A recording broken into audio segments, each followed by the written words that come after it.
গল্প অপেক্ষারা পঞ্চম পর্ব। লেখা অতন্দ্রিলা আইচ। উত্তাল হাওয়া বইছে ধরণীর বুকে। ঝমঝমিয়ে বৃষ্টি নেমেছে চারিদিকে। বৃষ্টিধারা এবং হাওয়া যেন প্রতিযোগিতায় নেমেছে, কে কার থেকে ঝড়ো গতিতে ছড়িয়ে যেতে পারে। এমন আবহাওয়ায় কেউ রাস্তায় দাঁড়ালে তার উড়ে যাওয়ার ক্ষীণ সম্ভাবনাও থাকে। চিন্তিত ভঙ্গিতে ঘড়ির দিকে তাকালো নাজ। প্রায় সন্ধ্যা 7:30। সায়ন্ত প্রতিদিন 7টার মধ্যেই বাড়ি ফিরে আসে। তবে আজ এত দেরি করছে কেন? তাও আবার এই ঝড়বাদলের দিনে। মোবাইলে হাতে কল লিস্ট থেকে সাইমের নম্বরটা বের করল নাজ। ডায়াল করতে গিয়েও করল না। এই মুহূর্তে সে নির্ঘাত ড্রাইভ করছে। ফোন করে ব্যাঘাত সৃষ্টি করা হয়তো ঠিক হবে না। তবে সাইম বেচারা এত সহজে পার পাচ্ছে না। একবার আসুক, আজ তার খবর আছে। কয়েক মিনিটের মধ্যেই কলিং বেলের আওয়াজে নাজের 7-5 ভাবনায় ছেদ পড়ল। ছুটে গিয়ে দরজা খুলেই কঠিন গলায় কিছু একটা বলতে যাবে, ঠিক তখনই বিস্ময় খাবি খেল।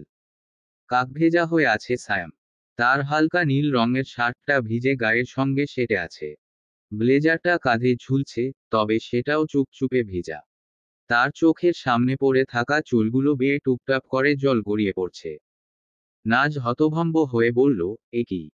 এভাবে ভিজলেন করে? সাইম শান্ত গলায় বলল, বৃষ্টি হলে মানুষ ভিজবে না। নাজ সন্দিহান গলায় বলল, ইচ্ছে করে ভেজার মানুষ তো আপনি না। ঘটনা কি? শুধু জেরাই করবে নাকি ঢুকতেও দেবে? নাজ দরজা ছেড়ে সরে দাঁড়াতেই সাইম ভেতরে প্রবেশ করল। নাজের চোখে মুখে এখনো প্রশ্নেরা উকি দিচ্ছে। তবে উকি দেওয়া সেই প্রশ্নগুলোকে আপাতত চাপা দিয়ে নাজ সাইমের পিছু পিছু ঘরের ভেতরে চলে এলো। ছেলেটাকে এক প্রকার জোর করেই বসিয়ে দিল ডাইনিংয়ের চেয়ারে। এক দৌড়ে ঘর থেকে শুকনো টাওয়েল এনে সাইমের সামনে দাঁড়িয়ে অতি যত্নে মুছে দিচ্ছে তার মাথা। মাথা মুছতে মুছতেই নাজ উদ্বিগ্ন গলায় বলল, ইস, কি অবস্থা করেছেন নিজের। সাইম তার প্রতিউত্তরে কিছুই বলল না। ক্লান্ত ভঙ্গিতে নিজের কপাল গিয়ে ঠেকল নাজের পেটে। ছেলেটার ভিজে চুল আর শার্টের প্রভাবেই নিমিষেই ভিজে গেল নাজের জামা। তবুও কোনো প্রতিবাদ করতে পারল না। আচমকা প্রিয় মানুষটার এমন আদুরে কাণ্ডে হিমবাহের ন্যায় জমে দাঁড়িয়ে রইল। সাইম কোমল গলায় বলল, কেন ভিজেছি জানো? নাজ কম্পিত স্বরে বলল, কেন? এই মুহূর্তটার জন্যে। তুমি ব্যস্ত হয়ে আমার চুলগুলো মুছিয়ে দেবে, আর আমি সেই সুযোগে আদর কুড়াবো। কিছুই বলার ক্ষমতা অবশিষ্ট রইল না নাজের মাঝে। নীরবে নিভৃতে মাথা মুছিয়ে যাচ্ছে মেয়েটা। জীবনে যতই ঝড়োঝান্ডা, বিপত্তি আসুক, গাঢ় শ্বাস নিয়ে সবকিছু সহ্য করে যেতে হয়। জীবনে চলার পথে যে যতটা যন্ত্রণা সহ্য করে সামনে এগিয়ে যায়, সে ততটাই সুখের সান্নিধ্য লাভ করেনি। মাঝে মধ্যে ওই যন্ত্রণাময় দিনগুলোর কথা মনে করে নিজের ওপরেই গর্ব হয় নাজের। নাজ তখন ভেঙে পড়েনি, পরাজয় স্বীকার করেনি বাস্তবতার কাছে। নিজেকে শক্ত হাতে সামলেছে, এগিয়ে নিয়ে গেছে। তারই ফলস্বরূপ প্রকৃতি হয়তো তাকে উপহার দিয়েছে আজকের এই মুগ্ধতা, সুখময়তা। যন্ত্রণার দিনগুলোতেও তাই ধৈর্য ধরে রাখতে হয়। প্রকৃতি নিঃসন্দেহে প্রতিটি মানুষের জন্যে ভালো কিছু লুকিয়ে রাখে ভবিষ্যতের আড়ালে। বাঙালিদের মতো আবেগপ্রবণ জাতি খুব সম্ভবত এই বিশ্বে আর দ্বিতীয়টি নেই। কনকনে শীতে গরম গরম পিঠা, নববর্ষে পান্তা ইলিশ, ঈদে সেমাই, সবকিছুর সঙ্গেই এদের আবেগ জড়িত।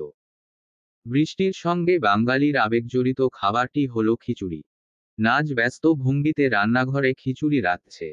এই জিনিস এর আগেও বেশ কয়েকবার সে রেঁধেছে। সেজন্যে আজ আর খুব একটা অসুবিধা হচ্ছে না।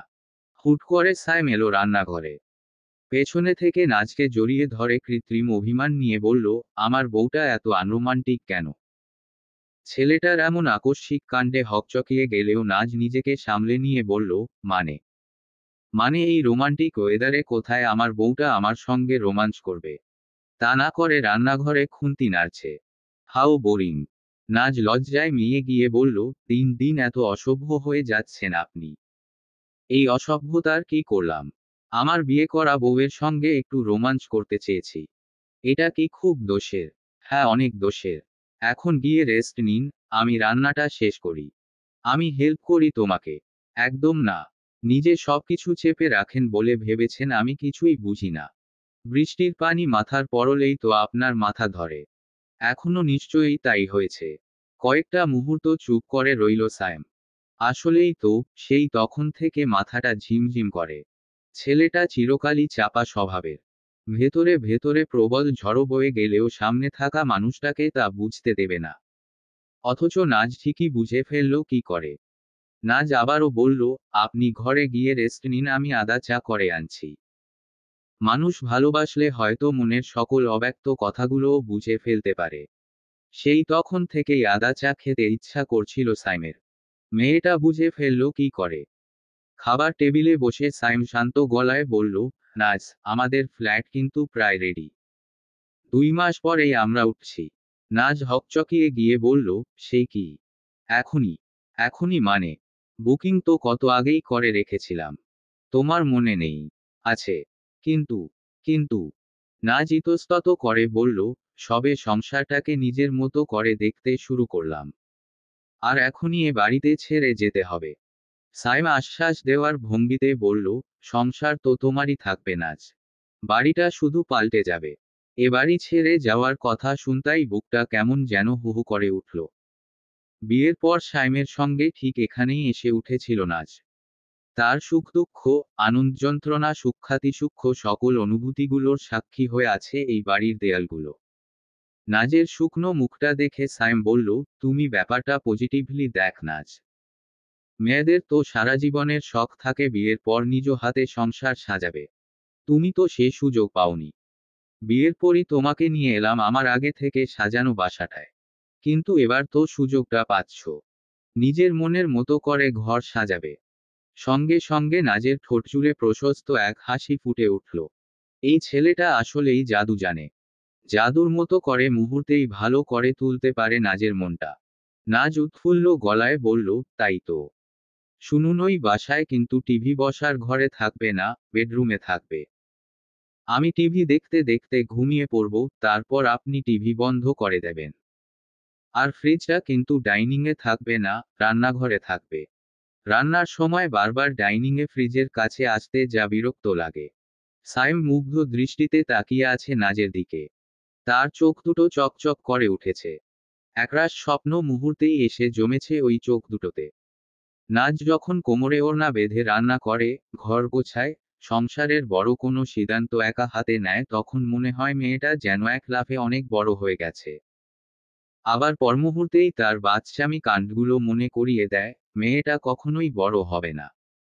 নাজের অসংখ্য বদভ্যাসের মধ্যে একটি হলো রাতে বারবার ঘুম ভেঙে যাওয়া। এতে অবশ্য বেচারির কোনো দোষ নেই, ঘুম ভেঙে গেলে তারই বা কী করার থাকে। প্রায় প্রতি রাতেই ঘুম ভেঙে কয়েক মুহূর্ত ফ্যালফ্যাল তাকিয়ে থাকে, পর মুহূর্তেই আবার তলিয়ে যায় ঘুমের রাজ্যে। আজও তার ব্যতিক্রম হলো না। কেবলই নাজের ঘুম ভেঙেছে। ঘুমোজোড়ানো চোখে চারিদিকে তাকাতেই হঠাৎ খেয়াল হলো, পাশে সাইম নেই। বিছানায় হাতড়ে আরো ভালো করে নিশ্চিত হলো নাজ। ব্যাপার কি? ছেলেটাকেও কি তার মতো ঘুম ভেঙে যাওয়া রোগে ধরল? নাজ সাবধানে উঠে বসল। বসার ঘরের বাতি জ্বলছে। সেদিকেই পা বাড়ালো মেয়েটা। বসার ঘরের মৃদু আলোয় সোফার ওপরে চোখ দুটো বুজে বসে রয়েছে সায়েম। ডান হাতের দুটো কপালে চেপে ধরে রেখেছে। নাজ আঁতকে উঠে বলল, আপনি এখানে? হঠাৎ নাজের উপস্থিতি টের পেয়ে চোখ মেলে তাকালো সায়েম। তার চোখ দুটো রক্তিম বর্ণ ধারণ করেছে। তবুও নিজেকে যথাসম্ভব স্বাভাবিক রেখে বলল, ঘুম আসছিল না নাজ। তুমি আবার উঠতে গেলে কেন? প্রশ্নটাকে রীতিমতো উপেক্ষা করে নাজ বলল, ঠিক আছেন আপনি? হ্যাঁ ঠিক। সাইম কথাটা শেষ করবার আগেই নাজ তার কপালে হাত ছুঁয়ে বলল, কি সর্বনাশ! এত জ্বর আসলো কখন? কোথায়? জ্বর আসেনি তো। কেন মিথ্যা বলছেন? আপনি স্পষ্ট দেখতে পাচ্ছি জ্বরে গা পুড়ে যাচ্ছে। সাইম প্রসঙ্গ এড়িয়ে যাওয়ার জন্যে বলল, তোমার হাতই ঠান্ডা নাজ। চলো শুয়ে পড়ি। আবারও মিথ্যা বলেছেন। আমাকে ডেকে একবার বললে কি হতো? সাইম চুপ করে রইল। নাজ বলল, মাথা ব্যথা করছে আপনার। কিছুটা ঠিক হয়ে যাবে। চলুন আমার সঙ্গে। সাইম কথা না বাড়িয়ে বাধ্য ছেলের মতো নাজের সঙ্গে ঘরে ফিরে এলো। বিছানার পাশেই ছোট সাইড টেবিলের ড্রয়ারে সবসময় একটা ওষুধের বাক্স থাকে। নাজ সেটা বের করে প্যারাসিটামিল খুঁজতে ব্যস্ত হয়ে গেল। সাইম অবাক চোখে দেখছে তার কর্মকাণ্ড। মেয়েটার চোখে তার জন্যে দুশ্চিন্তা আর উদ্বেগের ছড়াছড়ি। নাজ 2টি প্যারাসিটামিল আর পানির গ্লাস সাইমের দিকে এগিয়ে দিল। নাজ, ডক্টরের ইনস্ট্রাকশন ছাড়া নিজে থেকে এতগুলো ওষুধ খাওয়া কিন্তু ঠিক নয়। নাজ ভ্রুকুঁচকে ক্রুদ্ধ গলায় বলল, চুপ। একটাও কথা বলবেন না আপনি আমার সঙ্গে। কি মনে করেছেন সবকিছু চেপে রাখবেন অথচ কেউ কিছু বুঝতে পারবে না? এমন কেন আপনি? সাইম কিছুই বলল না। মনে মনে বউয়ের শাসন উপভোগ করে আবারও বাধ্য ছেলের মতো ওষুধ দুটো গিলে ফেলল। নাজ ধমকের সুরে বলল, কে বলেছিল ওভাবে বৃষ্টিতে ভিজতে? উফ, আপনাকে নিয়ে আর পারি না। সাইম শান্ত ভঙ্গিতে নাজের কোলে মাথা রেখে শুয়ে বলল, কাম ডাউন নাজ।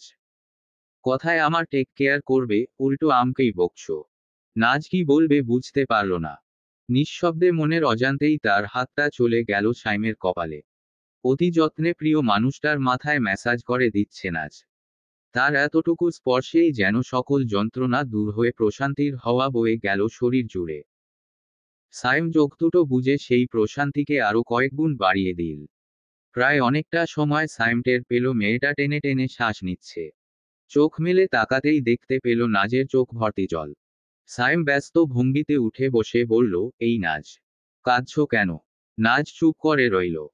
যদিও চোখের জল আড়াল করার কোনো প্রচেষ্টা তার মধ্যে দেখা গেল না। সাইম তাকে বুকের মাঝে জড়িয়ে কোমল স্বরে বলল, এতটুকু জ্বর তো মানুষের প্রায়ই হয়। তাই বলে এভাবে কাঁদতে হয় নাকি? নাজ কাঁদো কাঁদো গলায় বলল, আপনি অনেক খারাপ। সব সময় নিজেকে আড়াল করে রাখতে হবে কেন? কথায় আড়াল করে রাখলাম, নয়তো কি? নিজের সমস্যার কথাগুলো মুখ ফুটে কাউকে বলবেন না। কাউকে আপন মনে করবেন না। কেন? আমাকে ডেকে একবার বললে কি হতো? আমাকে আজও আপন ভাবতে পারলেন না আপনি? তোমার তাই মনে হয়? অবশ্যই। আপন মনে করলে একটাবার আমাকে ডেকে তুলতে বলতেন আমার মাথা ব্যথা করছে, মাথা টিপে দাও। তা বলবেন কেন? সবকিছুতেই আপনার ফর্মালিটি। তুমি ভুল বুঝছো নাজ। আমি তো একটু পরে নিজেই ওষুধ খেয়ে নিতাম। শুধু শুধু তোমার কষ্ট হতো তাই ডাকিনি। কষ্ট হতো মানে?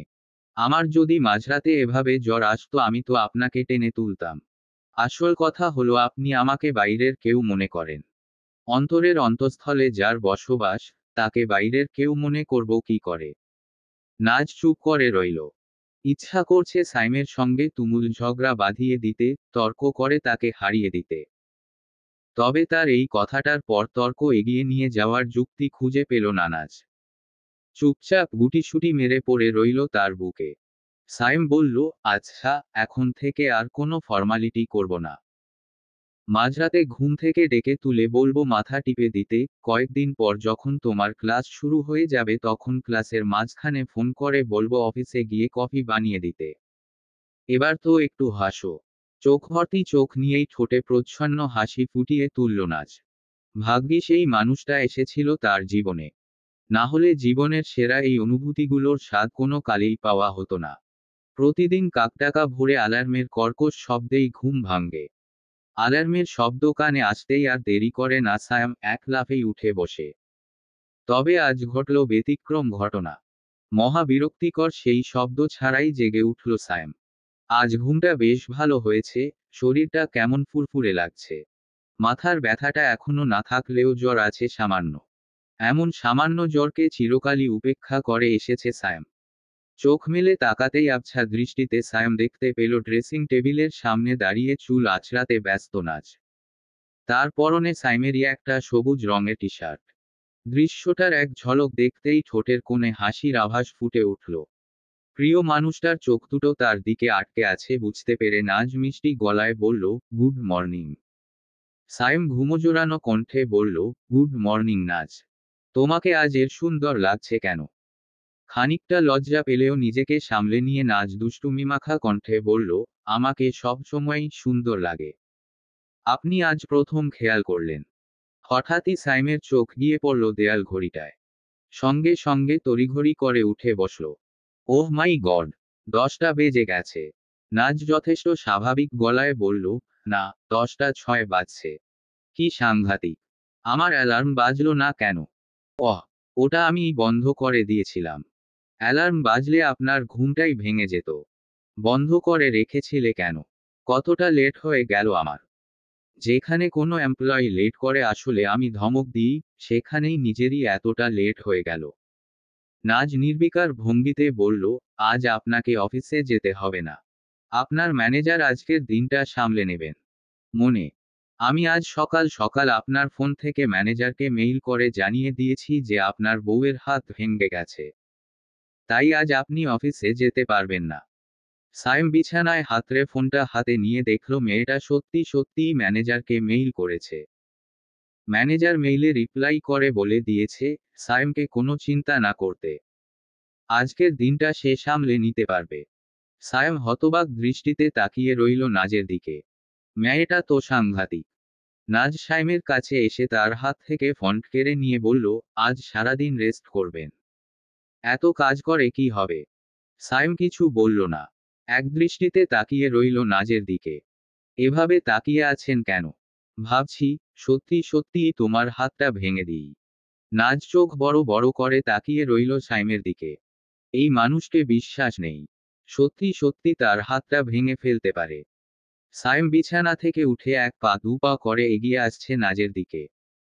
নাজও প্রায় একই ভঙ্গিতে পিছিয়ে যাচ্ছে। সাইমের চোখে মুখে দুষ্টুমির ছড়াছড়ি। নাজ বুঝতে পারছে তার সঙ্গে অনর্থ কিছু ঘটতে চলছে। অবস্থা বেশ সুবিধার না দেখে নাজ ছুটে পালালো। ছুটতে ছুটতেই উঁচু গলায় বলল, সরি সরি। আর এমন হবে না।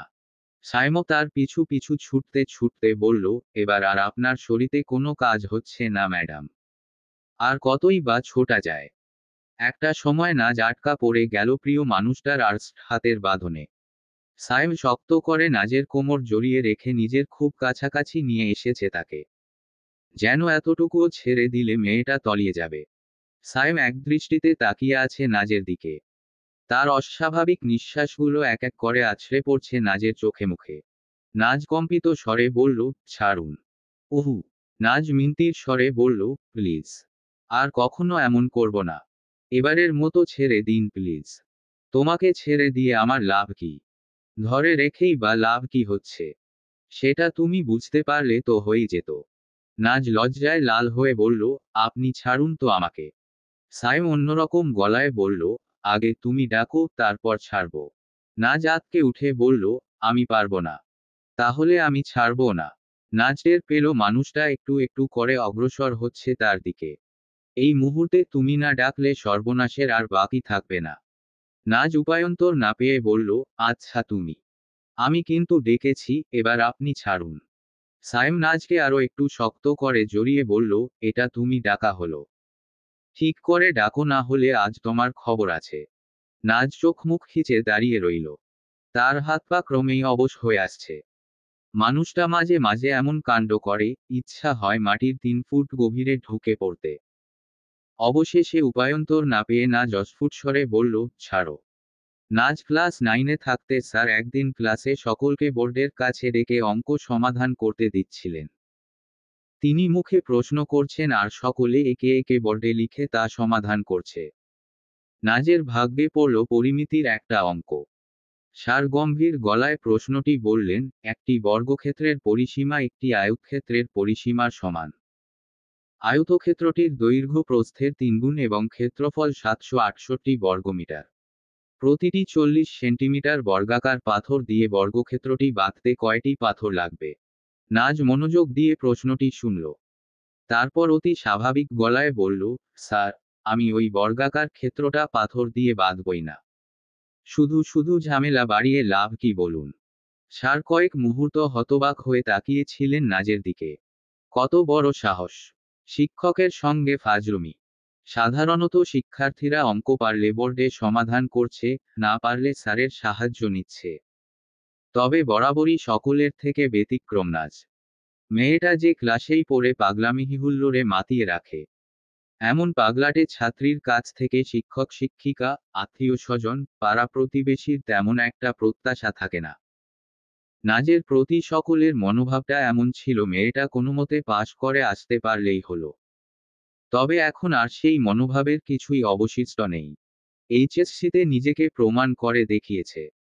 কিছুদিন আগে আবারও প্রমাণ করে দেখালো তার স্বপ্নের ঢাকা বিশ্ববিদ্যালয়ে ভর্তির সুযোগ পেয়ে। তাও আবার আইবিএতে। এমন অনেক মানুষ আছে যারা পছন্দের বিশ্ববিদ্যালয়ে ভর্তির সুযোগ পায় না, পেলেও পছন্দের বিষয় নিয়ে লেখাপড়া করতে পারে না। কিন্তু নাচ পারছে।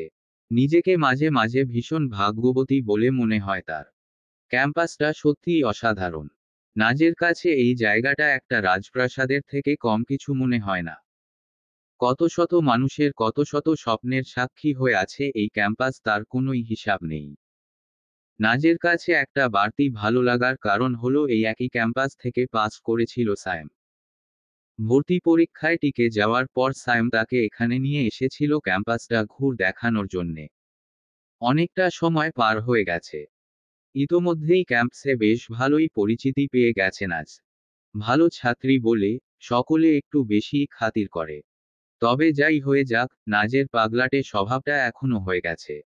সুযোগ পেলে শিক্ষকদের সঙ্গে ফাজলামি করতে একটুও ভুল করে না। ছোটবেলা থেকে সকলের মুখে শুনে এসেছে, ইউনিভার্সিটি জীবনে নাকি স্বস্তির নিঃশ্বাস ফেলা যায়। পড়ালেখায় তেমন একটা চাপ নেই। আসলেই তাই।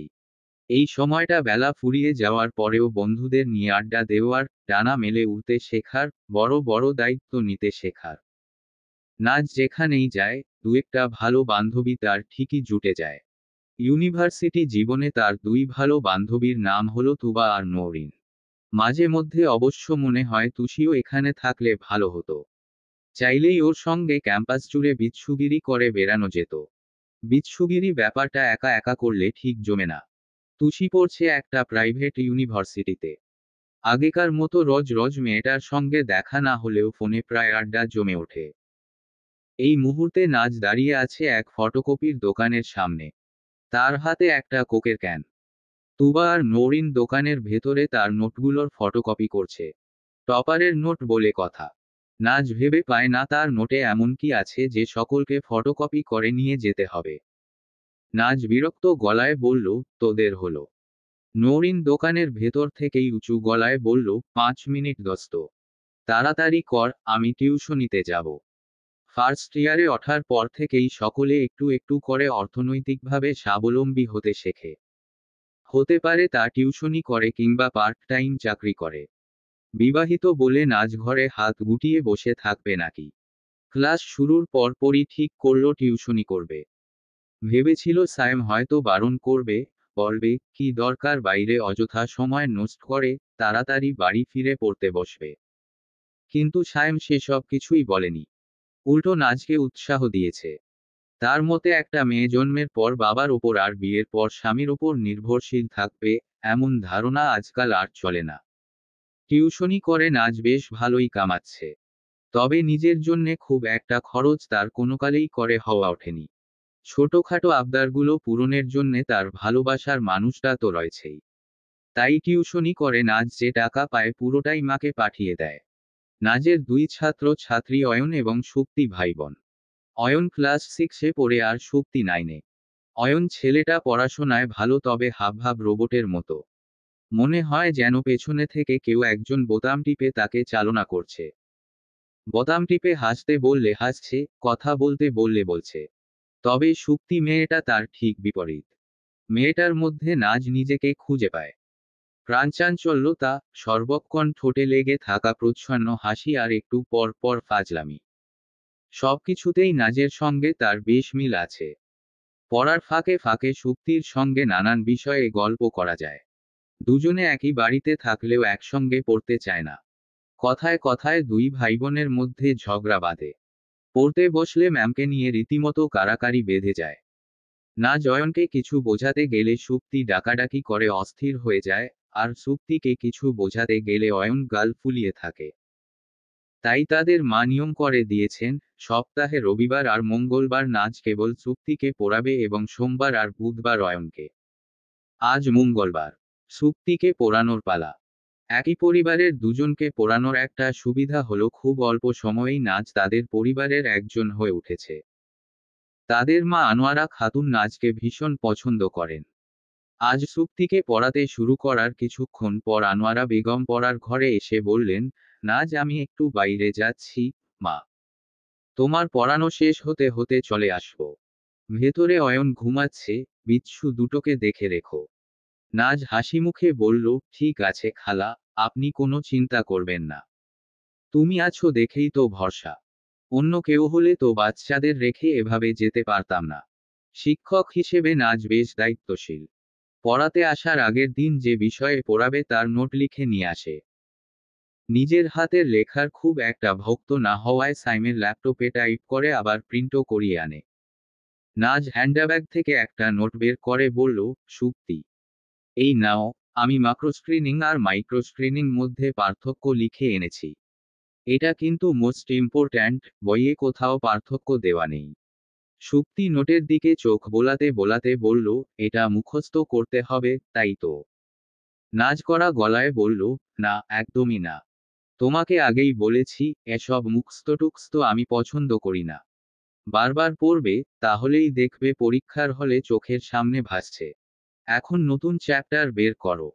সুপ্তি বইয়ের পাতা উল্টাতে উল্টাতে বলল, ম্যাম, হু, আপনি কখনো প্রেম করেছেন? এইটুকু মেয়ের মুখে প্রেমের কথা শুনতাই নাজের চোখ দুটো বড় বড় হয়ে উঠল। তবুও মুহূর্তেই নিজেকে সামলে নিয়ে বলল, না। কেন? প্রেম কি বুঝে ওঠার আগেই আমার মা আমাকে ধরে বিয়ে দিয়ে দিয়েছে।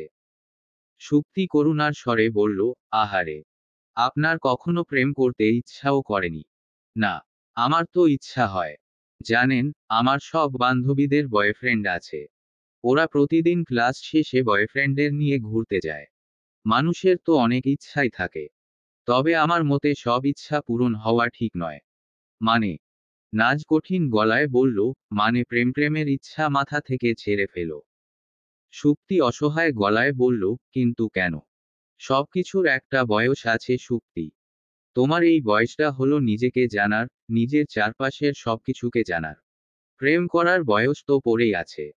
আপনি এখনো ব্যাকডেটেডই রয়ে গেলেন ম্যাম। আজকাল যেখানে বাচ্চা কাচ্চারা 10 বছর বয়সেই ম্যাচিউরড হয়ে যাচ্ছে, সেখানে আমার বয়সে প্রেম করাটা তো নর্মাল। আচ্ছা, মনে করো তুমি একজনকে ভীষণ পছন্দ করো, সেই মানুষটাও তোমাকে পছন্দ করে। কিন্তু একটা সময় পর তার সেই ভালো লাগাটা আর থাকলো না। সে এখন আর তোমাকে পছন্দ করে না, অন্য কাউকে করে। তখন তুমি কষ্ট পাবে না? সুপ্তি কি যেন ভেবে হ্যাঁসূচক মাথা নাড়ল।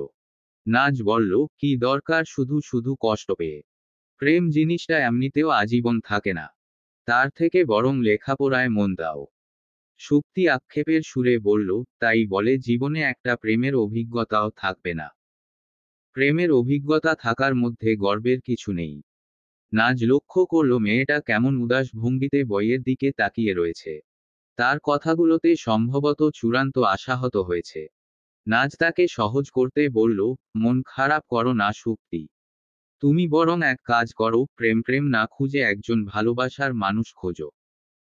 সুপ্তি ভ্রুযুগল সামান্য কুঁচকে বলল, কি যে বলেন আপনি ম্যাম? প্রেম আর ভালোবাসা তো একই জিনিস। মোটেই না। প্রেম হলো ক্ষণিকের আকর্ষণ। আজ আছে কাল নেই টাইপ। কিন্তু ভালোবাসা মনের তীব্র এক অনুভূতি। এই অনুভূতি মনে একবার এলে আর কখনো চলে যায় বলে মনে হয় না। আপনি কাউকে ভালোবাসেন? নাজ হ্যাঁসূচক মাথা নাড়ল। কাকে? নাজ হেসে বলল, এত পাকা পাকা কথা বুঝতে পারো অথচ এতটুকু বুঝতে পারো না। মা যার সঙ্গে আমাকে ধরে বিয়ে দিয়ে দিয়েছে, তাকে। পড়ানো শেষে নাজ সোজা চলে গেল সাইমের অফিসে। সুপ্তিদের বাড়ি থেকে অফিসটা বেশ কাছেই। দিন শেষে ঠিক এই সময়টার জন্যে অপেক্ষা করে থাকে সে। দিনের সকল ক্লান্তির অবসান ঘটে মানুষটার মুখের দিকে তাকাতেই। পড়ানো শেষ হতে হতে সন্ধ্যা হয়ে যায়। এই ঘুটঘুটে অন্ধকারে নাজের একা একা বাড়ি ফেরায় সাইমের কড়া নিষেধ আছে। তাই পড়ানো শেষে নাজ তার অফিসে গিয়ে অপেক্ষা করে। সাইমের কাজ শেষে দুজনে একসঙ্গে বাড়ি ফেরে। 7 তলা বিল্ডিংয়ের এই অফিসটা জাঁকজমকতায় পরিপূর্ণ। প্রতিটা কোণে কোণে দামি চিত্রকর্ম আর শোপিসের ছড়াছড়ি। দরজাগুলোতে আবার সুনিপুণ কারুকাজ। গোটা অফিস জুড়ে সেন্ট্রাল এসি। তাই এলেই মেজাজটা ফুরফুরে হয়ে যায়। সাইমের কেবিনের সামনে ব্যস্ত ভঙ্গিতে পায়চারি করতে দেখা যাচ্ছে তার সেক্রেটারি রিয়াজুল সাহেবের। এই লোকটার নিজের কেবিন থাকলেও বেশিরভাগ সময় সাইমের কেবিনের সামনেই কেন ঘোরাঘুরি করে কে জানে। একদিন জিজ্ঞেস করে দেখতে হবে। নাজকে দেখতে পেয়েই রিয়াজুল সাহেব আন্তরিক ভঙ্গিতে বললেন, ভাবি ভালো আছেন? জি। আপনি ভালো আছেন রিয়াজ ভাই? এই তো চলছে। উনি ব্যস্ত। না, ভেতরে চলে যান ভাবি। সাইমের সঙ্গে অফিসে কেউ দেখা করতে চাইলে অ্যাপয়েন্টমেন্ট, পারমিশন কত শত ধাপ যে পার করতে হয়। কিন্তু সেসব নিয়মের কিছুই নাজের বেলায় খাটে না। তার কেবিনে ঢুকতে সামান্য অনুমতিরও প্রয়োজন হয় না নাজের। ছেলেটার সবকিছুর ওপরেই যে তার 18 আনা অধিকার আছে। কেবিনের ভেতরে ঢুকতেই নাজ দেখতে পেল সাইম একদৃষ্টিতে কম্পিউটারের দিকে তাকিয়ে কি যেন টাইপ করছে। আশেপাশের কোনো কিছুর দিকেই খেয়াল নেই। নিমিষেই প্রশান্তির মৃদু হাওয়া বয়ে গেল নাজের গা জুড়ে। কারো উপস্থিতির টের পেয়ে সাইম চোখ তুলে তাকাতেই তার ঠোঁট জুড়ে ফুটে উঠল সেই জাদুকরী হাসি। নাজের বুকটা ধক করে উঠল। একটা ছেলে মানুষকে হাসলে এত সুন্দর লাগবে কেন? হাজার যন্ত্রণা বিনাবাক্য ব্যয়ে সহ্য করা যায় কেবলমাত্র এই হাসিটা দেখার জন্যে। নাজ প্রশান্ত গলায় বলল, আপনাকে বিরক্ত করতে চলে এলাম। সাইম ঠোঁটজুড়ে সেই হাসিটা বজায় রেখেই বলল, ভালো করেছ। অনেকক্ষণ ধরেই বিরক্ত হতে ইচ্ছা করছিল। সাইম উঠে এসে শক্ত করে জড়িয়ে ধরল নাজকে। এর আগেও তো কতবার মানুষটার বাহুডোরে আটকা পড়েছে নাজ। তবে প্রতিবারই যেন প্রথমবারের মতো শিহরণ খেলে যায় সমস্ত শরীর জুড়ে। মনে জাগে এক অদ্ভুত স্নিগ্ধতামাখা অনুভূতি। হঠাৎই নাজের চোখ পড়ল সাইমের ডেস্কের ওপরে। একগাদা ফাইলপত্র ছড়িয়ে ছিটিয়ে আছে। সাইম এমনিতে খুবই গোছানো একটা ছেলেটা। বাসায় তার একটা জিনিসও কখনো এদিক ওদিক হয় না। তবে কাজের সময় সেই গোছালো স্বভাবটা বজায় রাখা সম্ভব হয় না। নাজ সাইমকে ছেড়ে ফাইলগুলো গোছাতে গোছাতে বলল, ইস, কি অবস্থা করে রেখেছেন ডেস্কের। এভাবে কাজ করা যায়? সাইম কিছুই বলল না। তার মুগ্ধ দৃষ্টি আটকে রইল নাজের ব্যস্ততার দিকে। সাইম কাকে যেন ফোন করে বলল, আমার রুমে একটা গ্রিলড স্যান্ডউইচ আর কোল্ড কফি পাঠিয়ে দাও তো। এই অফিসের গ্রিল স্যান্ডউইচ আর কোল্ড কফির তুলনা হয় না। প্রতিদিন এসে নাজ এই একটা জিনিসই খায়। নিজের প্রিয় মানুষটার পছন্দগুলো বেশ ভালো করেই জানে সাইম। নাজ শান্ত ভঙ্গিতে বসতে বসতে বলল, তোমার আজ দেরি হবে না। এই শুরু হলো নাজের আপনি তুমির জগা খিচুড়ি। সাইমকে পুরোদস্তুর তুমি ডাকা এখনো তার পক্ষে সম্ভব নয়। তাই মাঝে মাঝে আপনি আর মাঝে মাঝে তুমি। ব্যাপারটা যে সে ইচ্ছেকৃতভাবে করে তা নয়। এক একবার মুখ থেকে এক এক ডাক বেরিয়ে আসে। ব্যাপারটার সঙ্গে সাইম অবশ্য অভ্যস্তই হয়ে গেছে। সাইম আবারও কম্পিউটারের দিকে তাকিয়ে বলল, একটু তো দেরি হবেই। এই উইকে তো আর অফিসে আসা হচ্ছে না। তোমার কোনো প্রবলেম হবে না তো? না। আমার আবার কি প্রবলেম? সেই তখন এক মনে কাজ করেই যাচ্ছে সাইম। তার ডেস্কের কিছু দূরেই নীল রঙের বিশাল এক সোফা। সেখানে পা দুটো ভাঁজ করে বসে আছে নাজ। একদৃষ্টিতে দেখছে মানুষটার কার্যক্রম। হঠাৎই নাজের চোখ পড়ল দেয়ালে ঝুলতে থাকা একটা পট্রেটের ওপর। এক শিল্পীর সুনিপুণ পেন্সিলে আঁকা নাজের হাস্যোজ্জ্বল এক ছবি। কে বলবে এই গম্ভীর রাগী ছেলেটার মধ্যে এত ভালোবাসা লুকিয়ে আছে? না হলে কেউ এভাবে বউয়ের ছবি নিজের অফিসের কেবিনে রেখে দেয়? বাড়ি ফিরে আসতে আসতে আজ কিছুটা দেরিই হয়ে গেল। দরজা খুলে ভেতরে প্রবেশ করতেই একরাশ বিরক্তি ছড়িয়ে গেল নাজের মাঝে। পুরো ঘর জুড়ে ছড়িয়ে ছিটিয়ে আছে এক রাশ কার্টুন। তার সাজানো গোছানো সংসারটা কয়েকদিন ধরেই এলোমেলো হয়ে আছে। বুকশেলফের বই, শোকেসের প্লেট, বসার ঘরের শোপিস সবকিছুই বন্দী হয়ে আছে নানান সাইজের কার্টুনে। যে জিনিসগুলো কার্টুনে রাখা যায় না, সেগুলো মুড়িয়ে রাখা হয়েছে বিশাল বিশাল পলিথিনে। কাল তারা উঠবে নিজেদের ফ্ল্যাটে। এজন্যে বেশ কয়েক সপ্তাহ ধরেই গোছগাছ চলছে। নতুন নতুন কতগুলো ফার্নিচার কিনে সরাসরি ওই বাড়িতেই পাঠিয়ে দেওয়া হয়েছে। নাজ নিজে দাঁড়িয়ে থেকে সেগুলোর অবস্থান ঠিক করেছে। এ বাড়ির বাকি জিনিসগুলো কাল সকালে নিয়ে যাওয়া হবে। হাত মুখ ধুয়ে নাজ ভিডিও কল করল শাশুড়িকে। হাসনা বেগমের সঙ্গে তার সম্পর্কটা সাধারণ শাশুড়ি বৌমার থেকে একেবারেই আলাদা। হাসনা বেগম নাজকে নিজের মেয়ের থেকেও হয়তো একটু বেশিই মনে করেন। ধমক দেন, শাসন করেন আবার ভালোবাসেন। শাশুড়ি জাতির মানুষদের প্রধান সমস্যা হলো পুত্রবধূ ছেলেকে একটু অতিরিক্ত যত্ন করলেও তার গা জ্বলে ওঠে। তবে এক্ষেত্রে হাসনা বেগম ব্যতিক্রম। তিনি সবসময়ই নাজকে বলেন সাইমের অতিরিক্ত খেয়াল রাখতে। নাজ ভিডিও কলে তাকে ঘরের অবস্থা দেখাতে দেখাতে বলছে, দেখুন আপনার ছেলের কাণ্ড। চামচটামচ আবার কার্টুনে নিতে হয় নাকি? একগাদা কার্টুন এনে এসব আমাকে দিয়ে গুছিয়েছেন। হাসনা বেগম বিজ্ঞ গলায় বললেন, কার্টুন ছাড়া আর কি সে নেবে বৌমা? সায়ম তো ঠিকই করেছে। এই ব্যস্ততার মধ্যে ছেলেটার কথা শুনবে। ব্যস্ততা ছাড়াও সবসময়ই বড়দের কথা শুনতে হয়। আমি তো শুনি। আমি তো বলিনি যে শোন না। সায়ম কোথায়? ওকে দাও তো। সায়ম একরাশ কার্টুনের মাঝে বসে টিভিতে চ্যানেল ঘোরাচ্ছে। বাড়ির প্রায় সবকিছু খুলে রাখা হলেও টিভিটা এখনো দেয়ালের সঙ্গে আটকে আছে। নাজ তার পাশে বসে ফোনটা ধরিয়ে দিল সায়মকে। হাসনা বেগম আবারও তার বিজ্ঞ গলায় বলে উঠলেন, শোন বাবা, দরকারি কাগজগুলো আগেই আলাদা করে রাখো। ওগুলো কারো কাছে দিবি না, সবসময় নিজের সঙ্গে রাখবি। সাইম স্বাভাবিক ভঙ্গিতে বলল, ঠিক আছে মা। আর শোন, মিস্ত্রিদের তারা দিবি না। তাহলে দেখবি কিছু না কিছু ভেঙে ফেলছে। সাইম স্বভাবসুলভ হেসে বলল, শিফট করছি আমরা, আর টেনশনে অস্থির হয়ে যাচ্ছ তুমি। এত টেনশন করো না তোমা। আচ্ছা করলাম না। শোন বাবা, তোদের দুজনের সঙ্গেই আমার জরুরি কথা আছে। বৌমা, মন দিয়ে শুনবে কিন্তু। নাজ বলল, জি মা, বলুন। আমি দিন দিন বুড়ি হচ্ছি, আমারও একটা সখাল্লাদ আছে। নাজ ফিক করে হেসে উঠে বলল গলায়, সে কি মা? এই বয়সে আপনার আবার বিয়ে করার শখ হয়েছে? আহ বৌমা, সব সময় ফাজলামি করবে না তো। ফাজলামি করলাম কোথায়? আপনি তো আর অন্য কাউকে বিয়ে করবেন না, বাবাকেই করবেন। কোনাকে বলি এবারের ঈদে সুন্দর একটা আয়োজন করতে। আমরা হৈহুল্লোড় করে আবারও আপনাদের বিয়ে দিই। হাসনা বেগম বিরক্ত গলায় বললেন, একটা জরুরি কথা বলতে শুরু করলাম, আর শুরু হয়ে গেল তোমার আজগুবি কথা।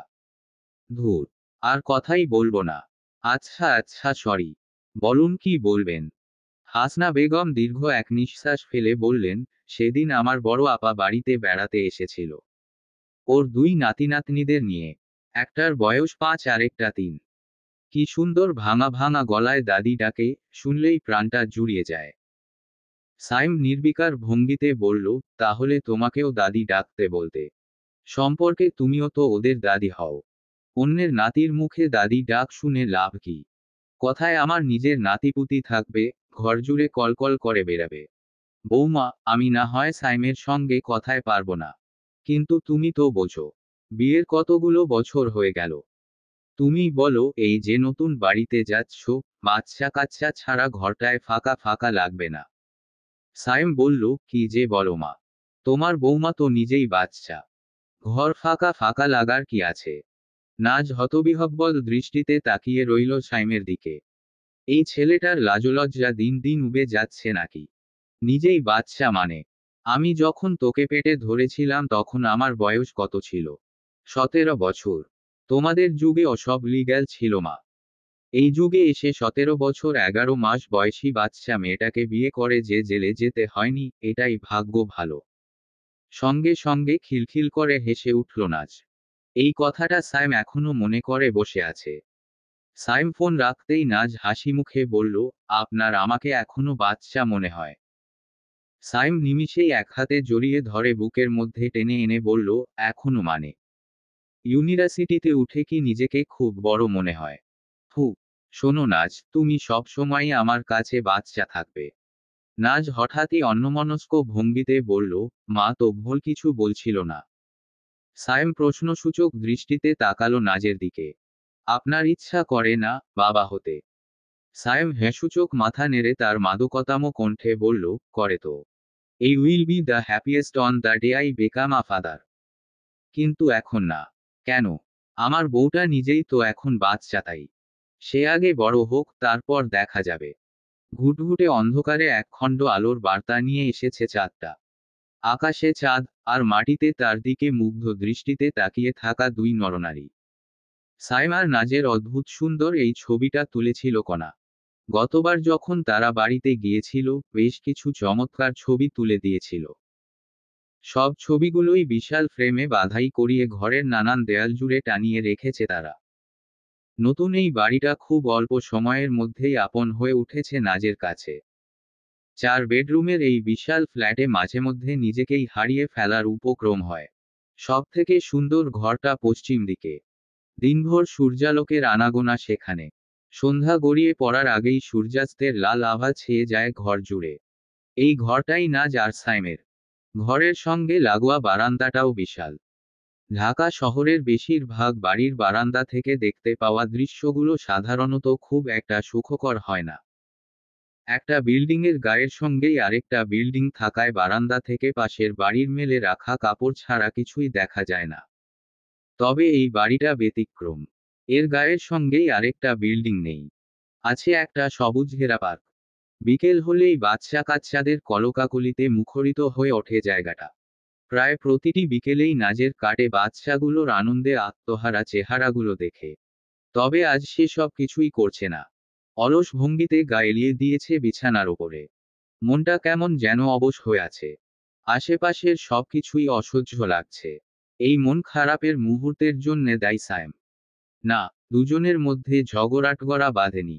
সাইমের সঙ্গে ঝগড়া করার মতো ক্ষমতা প্রকৃতি নাজকে দেয়নি। সাইম আগামীকাল সকালে খুলনায় যাচ্ছে, বিজনেস ট্রিপের উদ্দেশ্যে।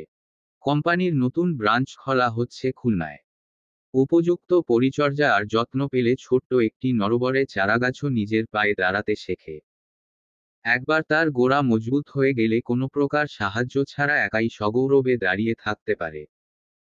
তেমনি প্রথম দিকে সঠিক নির্দেশনা পেলে নতুন ব্রাঞ্চটা বেশ ভালোই উন্নতি করবে, যা কোম্পানির জন্যই হবে লাভজনক।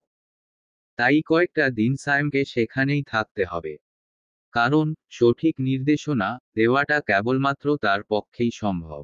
নাজ সবসময় চেষ্টা করে সাইমের কাজে কোনো ব্যাঘাত না ঘটাতে। প্রতিটা সফল পুরুষের পেছনে নাকি একজন নারীর অবদান থাকে। অবদান না রেখে উল্টো বাধা হয়ে দাঁড়াতে চায় না সে। তবুও এতগুলো দিন তাকে ছাড়া থাকতে হবে ভাবতেই একরাশ মলিনতা ছেয়ে যাচ্ছে মনে। আগামী কয়েক দিন ইচ্ছে হলেই সাইমকে বিরক্ত করতে পারবে না। ইচ্ছে হলেই তার পরিপাটি আঁচড়ানো চুলগুলোকে এলোমেলো করে দিতে পারবে না। ইচ্ছে হলেই তার কাঁধে মাথা রাখতে পারবে না।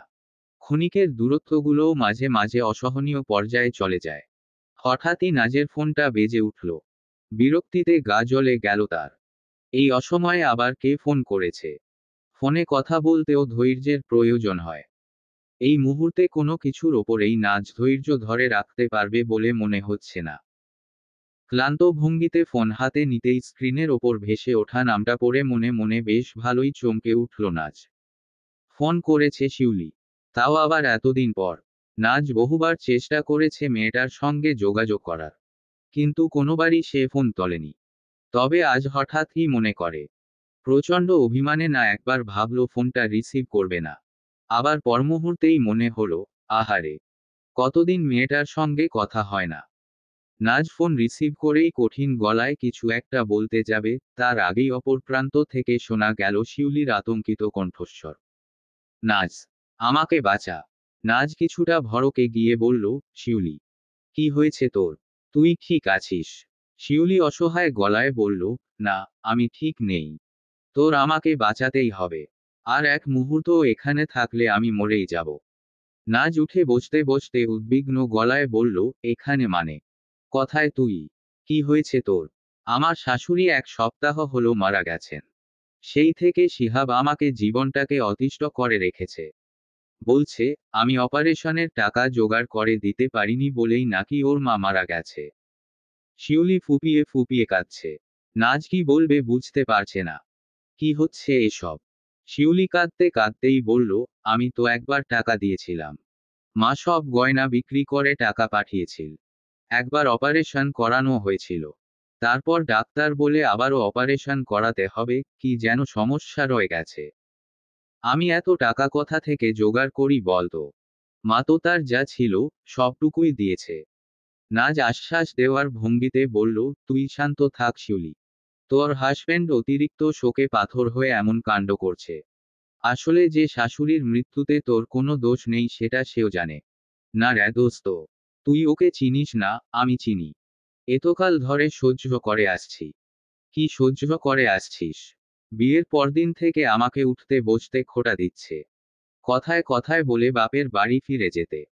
নিজের পছন্দে বিয়ে করে এসেছি, চাইলেই তো বাবা মায়ের কাছে ফিরে যেতে পারি না। তোকে মিথ্যা বলেছিলাম, আমি এইচএসসি পরীক্ষা দিতে চেয়েছিলাম। কিন্তু শিহাব দিতে দেয়নি। শাশুড়ির অসুস্থতার অজুহাতে আমার লেখাপড়া বন্ধ করে দিয়েছে, এমনকি বাড়ির কাজের লোককে বিদায় করে দিয়েছে। তবুও মুখ বুজে সহ্য করেছিলাম, কিন্তু এখন। নাজ কম্পিত স্বরে বলল, এখন কি শিউলি? দ্বিতীয় দফায় অপারেশন টাকা জোগাড় করতে না পারার পর থেকে ও ক্রমাগত আমার গায়ে হাত তোলে।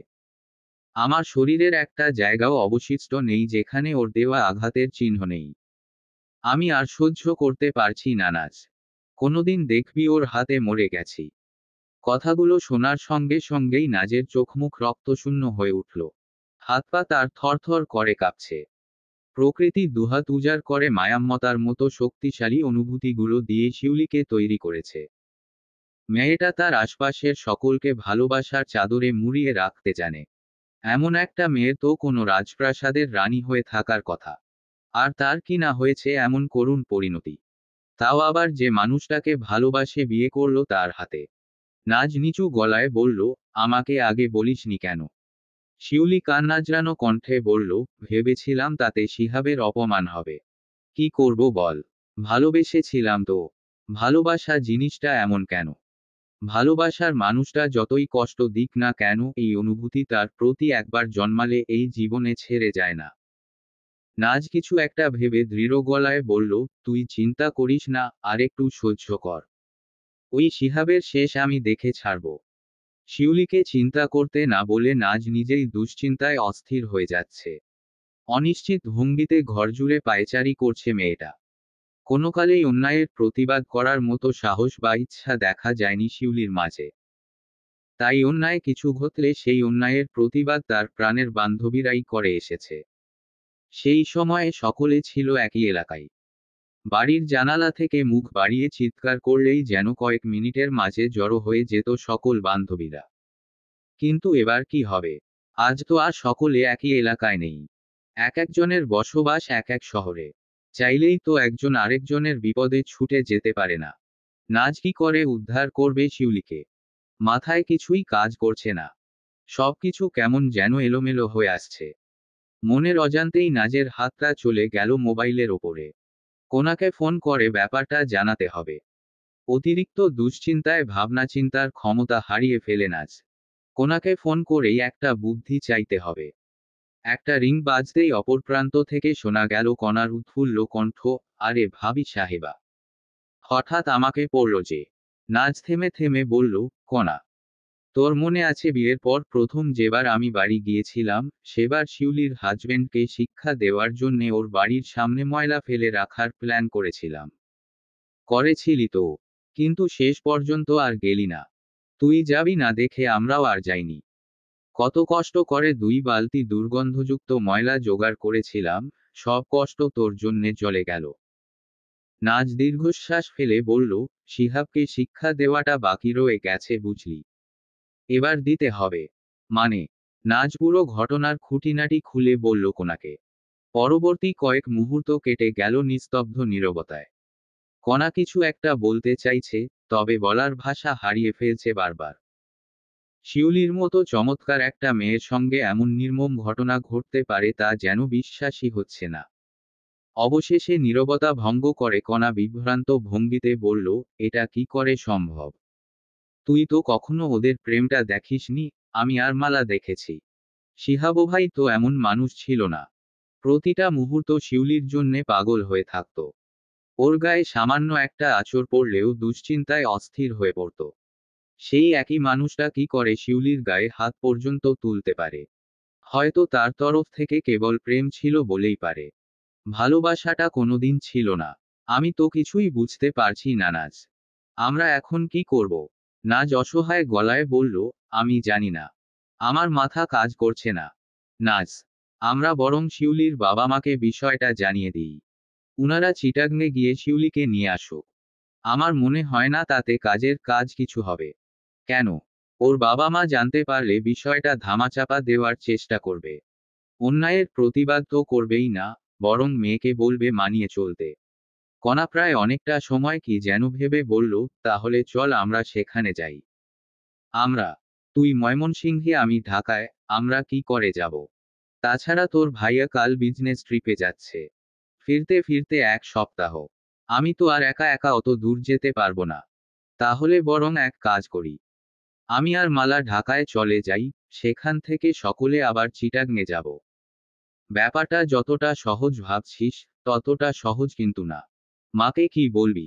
আর তোর ভাইয়াকে? তোর ভাইয়া জীবনেও আমাদের একা একা অন্য একটা শহরে যেতে দেবে না। আর যেখানে এমন পারিবারিক ঝামেলা আছে সেখানে তো একেবারেই। সে নিজে সবসময় ঝামেলা এড়িয়ে চলে, আমকেও ঝামেলার ধারের কাছে ঘেঁষতে দেয় না। ভাইয়াকে বুঝিয়ে বল, আমরা না গেলে মেয়েটা তো মরে যাবে। বললেও লাভ হবে না। উনিও বলবে শিউলির বাবা মাকে জানাতে। যাদের মেয়ে তারা বুঝবে। তাহলে আর কি করা? সত্যি কথায় কাজ না হলে মিথ্যার আশ্রয়ই নিতে হবে। মানে, ভাইয়া তো কাল বিজনেস ট্রিপে যাচ্ছে তাই না? হু, আমি এখন ভাইয়াকে ফোন করে বলি, এতগুলো দিন একা একা থাকতে তোর কষ্ট হবে তাই আমরা গিয়ে তোর সঙ্গে থাকবো। এতে ভাইয়া বরং খুশিই হবে, মায়েরও কোনো আপত্তি থাকবে না। তারপর ঢাকা থেকে আমরা চিটাগংয়ে চলে যাব, কেউ জানতেও পারবে না। নাজ শুকনো মুখে বলল, উনাকে মিথ্যা বলবো? উফ নাজ, জীবনে দু একটা মিথ্যা বললে ক্ষতি হয় না। কিন্তু আরো একটা সমস্যা আছে। আবার কি সমস্যা? এতটা পথ আমরা একা একা যাব। একা কোথায়? আমি, তুই আর মালা আমরা তিনজন মানুষ। তবুও আমরা ভয় করছে। একে তো অচেনা একটা শহর, তার ওপরে আবার অমন আবুসিভ একটা ছেলে। এক কাজ করি, পাহারাদার হিসেবে বাবাকে সঙ্গে করে নিয়ে আসি। বাবাকে সঙ্গে নিয়ে চিটাগংয়ে যাব। উনাকে কি বলবি? বলবো যে একদিনের জন্যে আমরা চিটাগংয়ে যাচ্ছি শিউলির সঙ্গে দেখা করতে। বাবা যেন পাহারাদার হিসেবে আমাদের সেখানে নিয়ে যায়। ভাইয়া রাগ করবে, এজন্যে তাকে যেন কিছু না বলে। বাবা সহজ সরল মানুষ। তাকে যদি একবার বারণ করি, সেই কিছুতেই ভাইয়াকে বলবে না। কণার কথায় তেমন একটা ভরসা পেল না নাজ। তবুও এই মুহূর্তে ভরসা করা ছাড়া কোনো উপায় খুঁজে পেল না। সবকিছুর ঊর্ধ্বে আগে শিউলিকে বিপদ থেকে রক্ষা করতে হবে। রাত 10টা 17 মিনিট। ব্যস্ত ভঙ্গিতে সাইমের সুটকেস গোছাচ্ছে নাজ। সকাল সকাল তার ফ্লাইট। নাজ বারবার দেখছে কোনো কিছু বাদ পড়ল কিনা।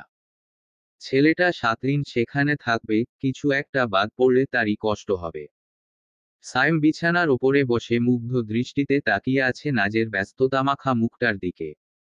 নাজ সুটকেস গোছাতে গোছাতে বলল, শুনুন, একদম সিগারেট টিগারেট খাবেন না। আর যেখানেই যাবেন সাথে করে পাওয়ার ব্যাংক নিয়ে যাবেন। চার্জ ফুরিয়ে গেলে আমি আবার ফোন পাবো না। আর সময় মতো খাওয়া দাওয়া করবেন। আমাকে যেন বারবার ফোন করে মনে করিয়ে দিতে না নয়। সাইম অন্যরকম গলায় বলল, এসব না বলে একবার থেকে যেতে বললেই তো পারো। বললেই বুঝি আপনি থেকে যাবেন? থেকে যেতেও তো পারি। মোটেও না। কাজে ফাঁকি দেওয়া আমার একদম পছন্দ নয়। ভালোবাসা ভালোবাসার জায়গায় আর কাজ কাজের জায়গায়। কোনো একটার জন্যে আরেকটা অবহেলা করা ঠিক নয়। সাইম অবাক গলায় বলল, ইউ সাউন্ড লাইক মি। নাজ তার স্নিগ্ধ হাসিটা ছুঁড়ে দিয়ে বলল, কি আর করা। তোমার সঙ্গে থেকে থেকে অভ্যাস হয়ে গেছে। আমার তো তোমার সঙ্গে থাকাটাই অভ্যাস হয়ে গেছে। এই কয়টা দিন কি করে থাকবো বলো তো? এক কাজ করো, নিজেকেও এই সুটকেসে ভরে দাও। অভ্যাস তো আমারও হয়ে গেছে। বিয়ের পর তোমাকে ছেড়ে এতগুলো দিন থেকেছি কখনো? আগে যখন আমরা আলাদা আলাদা ঘরে থাকতাম, তখন নিজেকে এই বলে সান্ত্বনা দিতাম যে দুজনে একই ছাদের নিচে তো আছি। ইচ্ছে হলেই তোমার ঘরে উকি দিয়ে দেখতাম, মানুষটা কি করছে। জেগে আছে না ঘুমিয়ে পড়েছে। সাইম লক্ষ্য করল নাজ একদৃষ্টিতে মেঝের দিকে তাকিয়ে আছে। তার চোখ দুটো জলে টলমল করছে, যে কোনো সময় গড়িয়ে পড়বে গাল বেয়ে। নাজ প্রাণপণ চেষ্টা করছে চোখের জল ধরে রাখতে, কিন্তু সেই চেষ্টা বেশিক্ষণ সফল হবে বলে মনে হচ্ছে না। সায়ম তড়িৎ গতিতে উঠে গিয়ে জড়িয়ে ধরল তার প্রেয়সীকে। ছেলেটার বুকে মাথা রাখতেই কানে ভেসে এলো তার অস্থির গতিতে স্পন্দিত হতে থাকা হৃদয়ের ধ্বনি।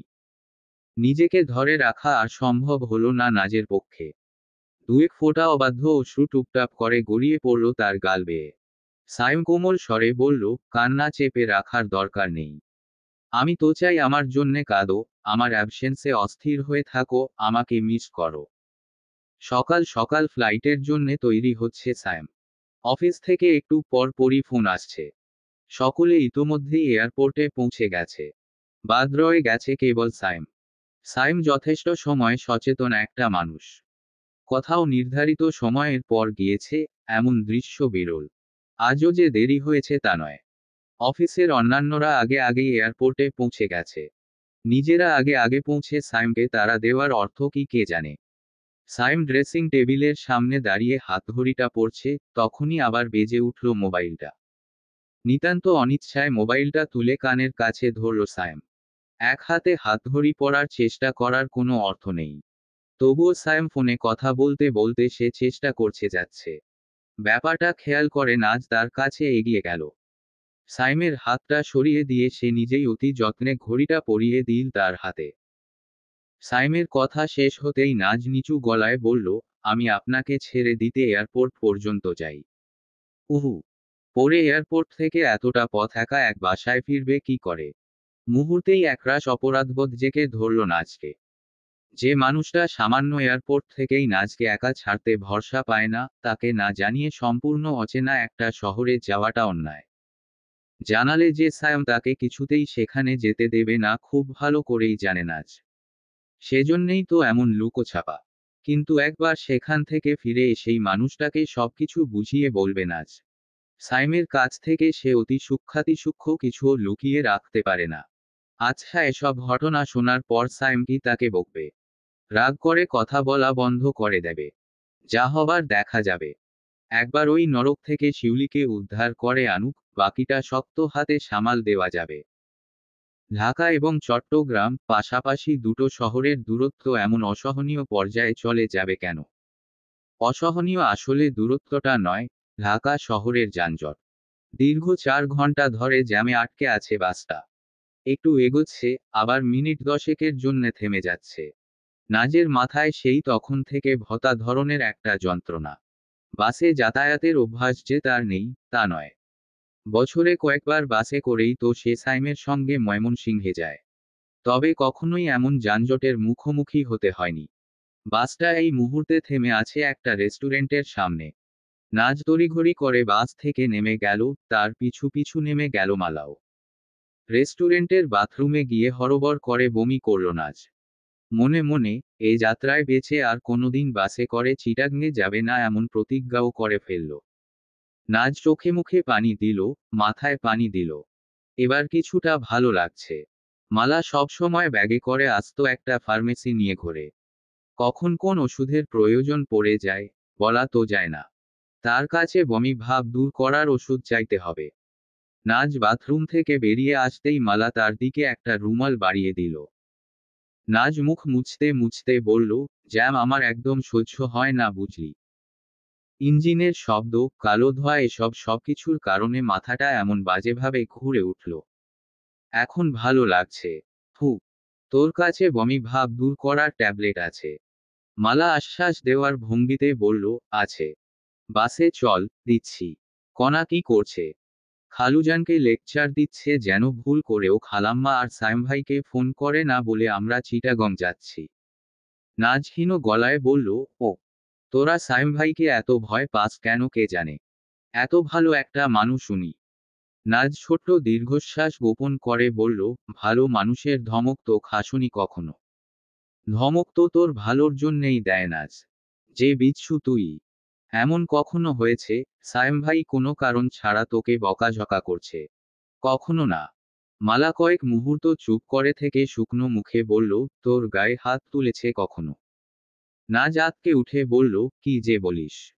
আমার সামান্য হাত কেটে গেলেই যে মানুষটা ব্যস্ত হয়ে পড়ে, যে আমার গায়ে হাত তুলবে কি করে? কি অদ্ভুত ব্যাপার দেখ। আমরা একই সঙ্গে বেড়ে উঠলাম। একজনের ভাগ্য হলো রাজরানীর মতো, আরেকজনের। কথাটা শেষ করতে পারল না মালা। গলা ভারী হয়ে এলো তার। ছোটবেলা থেকেই শিউলির প্রতি একটু বেশিই সচেতন সে। মেয়েটা অন্যায়ের প্রতিবাদ করতে শেখেনি। তার প্রতি যতই অন্যায় করা হোক না কেন, মুখ বুজে মেনে নেবে সবটা। নাজ দৃঢ় গলায় বলল, মানুষ নিজের ভাগ্য নিজেই লেখে মালা। একটা মানুষ তো আর হুট করে বিয়ের পর বদলে যেতে পারে না। ভালো মানুষের মুখোশের আড়ালে শিহাব যে একটা নোংরা মনের মানুষ তার লক্ষণ বিয়ের আগে একবারের জন্যে হলেও নিশ্চয়ই প্রকাশ পেয়েছে। শিউলি প্রেমে এতটাই অন্ধ ছিল যে একবারও দেখতে পায়নি। মালা আক্ষেপের স্বরে বলল, মেয়েটাকে বিয়ের দিন পর্যন্ত আমি বারবার বলেছি, আরেকবার ভেবে দেখ। আমার কথাটা যেন কানেই তুলল না। এক প্রকার তাচ্ছিল্য করেই বলল, শিহাবের সঙ্গেই আমি ভালো থাকব, আর কারো সঙ্গে নয়। বাসে মালা আর নাজ বসেছে পাশাপাশি। তাদের ঠিক সামনের দুটো সিটেই শওকত সাহেব আর কণা। শওকত সাহেব মালা আর কোনাকে নিয়ে দুদিন আগেই ঢাকায় এসেছেন, কিন্তু চিটাগংয়ের টিকিট জোগাড় করতে করতে দেরি হয়ে গেল। শওকত সাহেব ধরে নিয়েছিলেন তারা ঢাকায় বেড়াতে যাচ্ছে। সাইম যে কদিন ঢাকার বাইরে থাকবে সেই কদিন তিন বান্ধবী একসঙ্গে আনন্দ করবে। তার কাজ হলো মেয়ে দুটোকে নিয়ে সাবধানে ঢাকার পৌঁছানো, আবার ঢাকা থেকে সাবধানে বাড়ি ফিরে যাওয়া। কিন্তু হুট করে এরা চিটাগংয়ে যাচ্ছে কেন এটাই মাথায় ঢুকছে না। যদিও কণা সকাল সকাল কয়েক হাজারবার বুঝিয়েছে, তারা যাচ্ছে শিউলির শ্বশুরবাড়িতে বেড়াতে। তবুও মনে হচ্ছে, বোঝার কিছু একটা বাকি রয়ে গেছে। কণা আবার বারবার বলছে সাইম অথবা মা ফোন করলে তিনি কিছুতেই যেন না বলেন যে তারা চিটাগংয়ের উদ্দেশ্যে যাত্রা করছেন। এত করে নিষেধ করার কি আছে কে জানে। কি এমন ক্ষতি হবে ওদের বললে। নাজ আর মালা বাসে ফিরে এসে দেখল শওকত সাহেব হা করে মুখটা খুলে রেখে ঘুমোচ্ছেন। তার পাশে কণা চিন্তিত ভঙ্গিতে জানালার বাইরে তাকিয়ে আছে। নাজ বলল, বাবা ঘুমিয়ে পড়ল কখন? কণা চিন্তিত গলায় বলল, এই তো কিছুক্ষণ আগে। নাজ শোন, বাবার ফোনটা কেড়ে নিলে কেমন হয় বলতো? ফোন কেড়ে নিতে হবে কেন? বাবাকে ভরসা নেই। দেখা গেল ভুল করে মাকে ফোন করে বলে দিয়েছে, সাইমের মা আমরা চিটাগংয়ে এসেছি। কি যে সুন্দর একটা জায়গা। নাজ হেসে বলল, তুই শুধু চিন্তা করছিস। শিউলিকে নিয়ে যখন তোরা বাড়ি ফিরে যাবি তখন তো না জানতেই পারবে যে আমরা চিটাগংয়ে গিয়েছিলাম। তখন না হয় সামাল দেওয়া যাবে। কিন্তু এই মুহূর্তে জেনে গেলে সারে সর্বনাশ। মা জেনে গেলে, ভাইয়াকেও জানিয়ে দেবে। দুই দিক থেকে দুই ডায়নোসর আমার জীবনটাকে অতিষ্ঠ করে দেবে। কণার কথায় ক্ষীণ হেসে নাজ নিজের জায়গায় এসে বসল। বাস আবারও চলতে শুরু করেছে তার গন্তব্যের উদ্দেশ্যে। টানা 5 মিনিট ধরে কোনো বিঘ্ন ছাড়াই ছুটে চলছে বাসটা। এমন দৃশ্য গত কয়েক ঘন্টায় দেখা যায়নি। নাজের ফোনটা বেজে উঠল। হ্যান্ডব্যাগ থেকে মোবাইলটা বের করে স্ক্রিনে ভেসে ওঠা নামটা পড়তেই নাজের ঠোঁটে প্রচ্ছন্ন এক হাসি ফুটে উঠল। সাইম ফোন করেছে। হাসির সঙ্গে সঙ্গে মলিনতাও ছেয়ে গেল তার চোখে মুখে। আজ 5 দিন হয়ে গেল মানুষটাকে দেখে না সে। একটা মানুষের অভাব যে এতটা অসহনীয় পর্যায়ে চলে যেতে পারে, কে জানতো। ফোন রিসিভ করে নাজ হাসি মুখে বলল, হ্যালো। অপর প্রান্ত থেকে সাইম স্বাভাবিক গলায় বলল, কোথায় তুমি? বাইরে। ইউনিভার্সিটি থেকে বাসায় ফিরছি। হুট করে একটা ক্লাস পড়ে গেল। শুক্রবারে ক্লাস। ঢুক গিলল নাজ। জীবনে কখনো সাইমকে মিথ্যা বলেনি। সূক্ষ্মাতি সূক্ষ্ম কোনো ব্যাপারও লুকিয়ে রাখেনি। এই প্রথম লুকোচ্ছে। বারবার মনে হচ্ছে যেন তার কথা বলার ভঙ্গিতেই সাইম ধরে ফেলবে মিথ্যাগুলো। নাজ গলার স্বর যথাসম্ভব স্বাভাবিক রেখে বলল, এটা আবার কেমন প্রশ্ন? তুমি তো জানোই যে মাঝে মধ্যে শুক্রবারে ক্লাস পড়ে যায়। ওহ সরি, ভুলে গিয়েছিলাম। কোনারা ভালো আছে? মিথ্যাটা বিশ্বাসযোগ্য করে তোলার জন্যে নাজ বলল, ফু, আমি তো ওদের বাসায় রেখে ক্লাসে আসতেই চাইনি। কণা জোর করে পাঠিয়ে দিল। বলল, ভালো ছাত্রীদের নাকি একটাও ক্লাস মিস করতে নেই। ঠিকই তো বলেছে। তুমি খেয়েছো? ফু, ওখানে কোনো অসুবিধা হচ্ছে না তো? সাইম অন্যরকম গলায় বলল, হচ্ছে তো। অসুবিধা এতই বেশি হচ্ছে যে কাজে এক ফোঁটাও মন বসছে না। কি অসুবিধা? তোমাকে আশেপাশে না পাওয়ার অসুবিধা। ইচ্ছা হলেই তোমাকে দেখতে না পারার অসুবিধা, তোমার খিলখিল হাসির শব্দ শুনতে না পারার অসুবিধা। আই ব্যাডলি মিস ইউ নাজ। মুহূর্তেই নাজের চোখ দুটো ছলছল করে উঠল। কথা বলার ক্ষমতা যেন কয়েক মুহূর্তের জন্যে হারিয়ে ফেলল মেয়েটা। ইস, মানুষ যদি উড়তে পারত, তাহলে তড়িৎ গতিতে উড়ে গিয়ে মানুষটার সামনে উপস্থিত হতো নাজ। নাজ অস্পষ্ট গলায় বলল, আই মিস ইউ টু। চট্টগ্রামে শিউলির শ্বশুরবাড়ি খুঁজতে খুব একটা বেগ পেতে হলো না। জংলা ধরনের এক এলাকায় একতলা বাড়ি। বাড়ির ছাদের একাংশ ভেঙে পড়ার উপক্রম। দেয়াল জুড়ে শ্যাওলা জমে গেছে। কণা হতবাক গলায় বলল, তুই শিওর এটা শিউলির বাড়ি? আমি তো শুনেছিলাম ওদের বাড়ির অবস্থা বেশ সচ্ছল। নাজ থমথমে গলায় বলল, অনেক কথাই তো শুনেছিলাম কণা। সব তো আর সত্যি হয় না। দরজায় কোনো কলিং বেলের দেখা মিলল না। তাই বাধ্য হয়েই কড়া নাড়তে হলো। কয়েকবার কড়া নাড়তেই ব্যস্ত ভঙ্গিতে দরজা খুলল শিহাব। শিউলির বান্ধবীদের মোটামুটি সে চেনে। হুট করে অনাগত অতিথিদের দেখে ভালোই চমকে উঠল শিহাব। তার চোখ মুখ বিস্ময়ে চকচক করছে। কণ্ঠে বিস্ময় ভাবটা ধরে রেখেই শিহাব বলল, আরে কণা, শিউলি তোমরা। কণা কৃত্রিম হাসি হেসে বলল, আপনাকে না জানিয়ে বিরক্ত করতে চলে এলাম শিহাব ভাই। বিরক্ত মানে? আমি খুব খুশি হয়েছি তোমাদের দেখে। এসো, ভেতরে এসো। আঙ্কেল সালাম আলাইকুম। ভালো আছেন? শওকত সাহেব বাড়ির ভেতরে প্রবেশ করতে করতে বলল, এই তো বাবা, চলছে। তোমার কি খবর? শিহাব ফিকে গলায় বলল, ভালো আর থাকি কি করে আঙ্কেল। 2 সপ্তাহ হলো আম্মা মারা গেছেন। অনেক চেষ্টা করেছিলাম, বাঁচাতে পারলাম না। শুনেছি খবরটা। মনে খুবই কষ্ট পেয়েছি। তোমার আম্মা ছিলেন অতি ভদ্র মহিলা। কি হয়েছিল উনার? Liver cirrhosis. ডাক্তারের কথা মতো একবার অপারেশন করলাম আঙ্কেল, কিন্তু লাভ হলো না। বলল, আরেকবার অপারেশন করাতে হবে। কিন্তু আরেকবার অপারেশনের আগেই। আহারে, ঢাকায় নিয়ে অপারেশন করাওনি কেন? শিহাব দীর্ঘ এক নিঃশ্বাস ফেলে বলল, চিকিৎসা তো সব জায়গায় একই আঙ্কেল। আসল কথা হলো কপালে মৃত্যু লেখা থাকলে কেউ আটকাতে পারে না। আম্মাকে বাঁচানোর চেষ্টা তো কম করলাম না। ডাক পড়ে গিয়েছিল, তাই মৃত্যু ছাড়া কোনো গতি নেই। এটা ভালো বলেছ বাবা। শিহাব আন্তরিক গলায় বলল, আপনারা দাঁড়িয়ে আছেন কেন? আঙ্কেল বসুন। শওকত সাহেব বসতে বসতে বললেন, তোমার আব্বা কোথায়? উনি একটু বাইরে গেছেন, এখনই চলে আসবে। কণা বিনয়ী গলায় বলল, শিহাব ভাই। এই হলো নাজনীন, আমাদের নাজমণি। শিহাব আন্তরিক ভঙ্গিতে বলল, ও, তুমি তাহলে নাজ। তোমার কত কথা শুনেছি শিউলির মুখে। কেমন আছো নাজ? আপনি?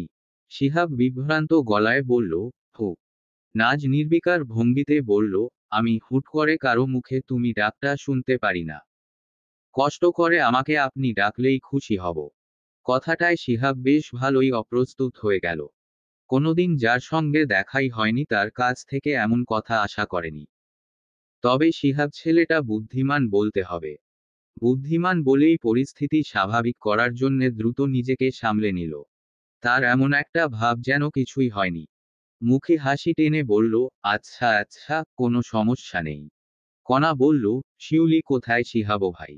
আছে, ভেতরেই আছে। তোমরা বসো, আমি ডেকে আনছি। শিহাব ঘরের ভেতরে চলে যাওয়ার সঙ্গে সঙ্গে মালা চোখ মুখ বিকৃত করে বলল, ভাবটা দেখেছিস? মনে হয় যেন পৃথিবীর শুদ্ধতম মানুষ। কণা চিন্তিত গলায় ফিসফিস করে বলল, একে ফাঁকি দিয়ে শিউলিকে কি করে নিয়ে যায় বলতো? নাজ কঠিন গলায় বলল, ফাঁকি দিতে হবে কেন? চোখের সামনে দিয়ে নিয়ে যাব। মানে? তোর মাথায় কি চলছে নাজ? ঝিম মেরে বসে থাকতো। প্রায় অনেকটা সময় পার হয়ে যাওয়া সত্ত্বেও কারোরই দেখা মিলল না। শিহাব কি কোনোভাবে টের পেয়ে গেল যে শিউলি তাদের সকলকে ফোন করে ডেকে এনেছে? চিন্তিত ভঙ্গিতে উঠে দাঁড়ালো নাজ। মালা অবাক গলায় বলল, কি রে? কোথায় যাচ্ছিস? দাঁড়া, আমি দেখে আসি এতক্ষণ ভেতরে কি করছে। পাগল হয়েছিস গাধা? তুই একা একা ভেতরে যাবি? ও, কি আর হবে। তোরা বস, আমি আসছি। বাড়ির ভেতরটা বেশ ছিমছাম গোছানো। ডাইনিং রুমের দেয়াল জুড়ে শিহাব আর শিউলির বিয়ের ছবি। বাইরে থেকে কেউ দেখলে বুঝতেই পারবে মেয়েটার ওপর কেমন অত্যাচার হচ্ছে। বারান্দায় একবার উকি দিল নাজ। এখানেও কেউ নেই। হঠাৎ চাপা এক আর্তনাদ ভেসে এলো তার কানে। শব্দটার উৎসের দিকে পা বাড়াতেই রান্নাঘরের সামনে এসে দাঁড়ালো নাজ। এখানেই দেখা মিলল তাদের। প্রথম দর্শনে নাজের বুক ধক করে উঠল। শিহাব নামের ভালো মানুষের মুখোশধারী ছেলেটা নির্মমভাবে টেনে ধরেছে শিউলির চুলের মুঠি। শিউলি ছাড়া পেতে ছটফট করছে কিন্তু পেরে উঠছে না তার সঙ্গে। ভাগ্যিস তারা কেউই নাজকে দেখতে পায়নি। নাজ ছোট ছোট পা ফেলে এমন এক জায়গায় দাঁড়ালো যেখান থেকে তারা নাজকে দেখতে পাবে, কিন্তু নাজ ঠিকই তাদের দেখবে। ফোনটা তার হাতে ছিল, ক্যামেরা অন করে ভিডিও করতে শুরু করলো দৃশ্যটা। এই মুহূর্তে ভিডিও করাটা তার জন্যে উপযুক্ত নয়। নাজের উচিত আদর্শ বান্ধবীর মতো ছুটে গিয়ে শিউলিকে বিপদ থেকে রক্ষা করা। কিন্তু নাজ তা করছে না। এতকাল ধরে এমন অত্যাচার তো শিউলি সহ্য করেই আসছে। আর কয়েকটা মিনিট সহ্য করলে তেমন বড় কোনো ক্ষতি হবে না। কিন্তু এই কয়েক মিনিটে যে ভিডিও নাজ পাবে তা কাজ করবে শিহাবের বিরুদ্ধে সবথেকে বড় প্রমাণ হিসেবে। শিহাব দাঁতে দাঁতে চেপে বলল, ফোন করে গোয়েন্দা বান্ধবীদের ডেকে এনেছিস বান্দির বাচ্চা।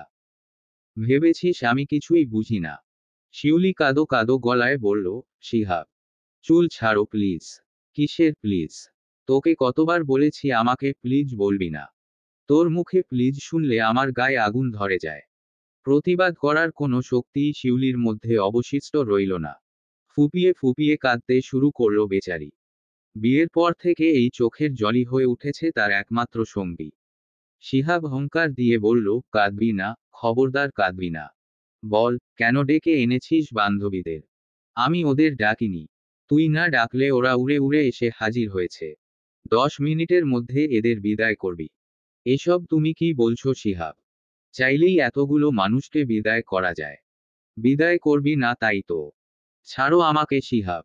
চিৎকার করছিস কেন হারামজাদি? চিৎকার করে লোকজন জড়ো করতে চাস? আমাকে ধরিয়ে দিতে চাস তোর গোয়েন্দা বান্ধবীদের হাতে? তুই কি ধরিয়ে দিবি?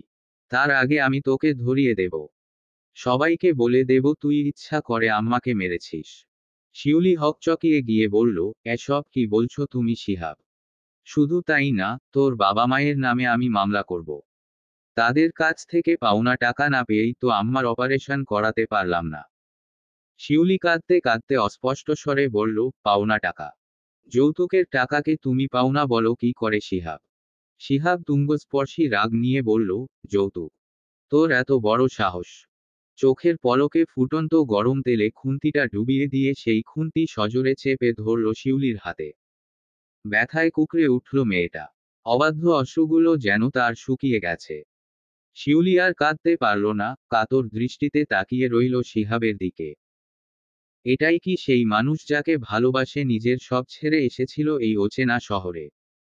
নাজের পক্ষে এই দৃশ্য সহ্য করা আর সম্ভব হলো না। তড়িৎ গতিতে রান্নাঘরে প্রবেশ করল সে। নাজকে আচমকা দেখে দুজনেই বেশ হকচকিয়ে গেল। নাজ ব্যস্ত ভঙ্গিতে বলল, শিউলি, আর 1 সেকেন্ডও তুই এখানে থাকবি না। চল আমার সঙ্গে। শিহাব যথাসম্ভব শান্ত গলায় বলল, ও কোথাও যাবে না। আমাদের পারিবারিক ব্যাপারে আপনি প্লিজ ইন্টারফেয়ার করবেন না। পারিবারিক ব্যাপার? একটা মেয়েকে দিনের পর দিন অত্যাচার করাটা পারিবারিক ব্যাপার তাই না? শিউলি উনাকে বলে দাও যে তুমি কোথাও যাবে না। শিউলি কিছুই বলল না। ভয়ার্ত দৃষ্টিতে তাকিয়ে রইল শিহাবের দিকে। শিহাব রাগে কাঁপতে কাঁপতে বলল, কি হলো বলো? নাজ বলল, ও কিছুই বলবে না, কারণ ও আমার সঙ্গে যাবে। দেখুন, এটা ভদ্র পরিবার। এই পরিবারের বউরা একা একা বাড়ির বাইরে পা রাখে না। বাড়ির বউ হওয়ার আগে শিউলি একজন মানুষ। প্রতিটা মানুষের নিজের সিদ্ধান্ত নেওয়ার অধিকার আছে। কিরে বল, তুই এখানে থাকবি না?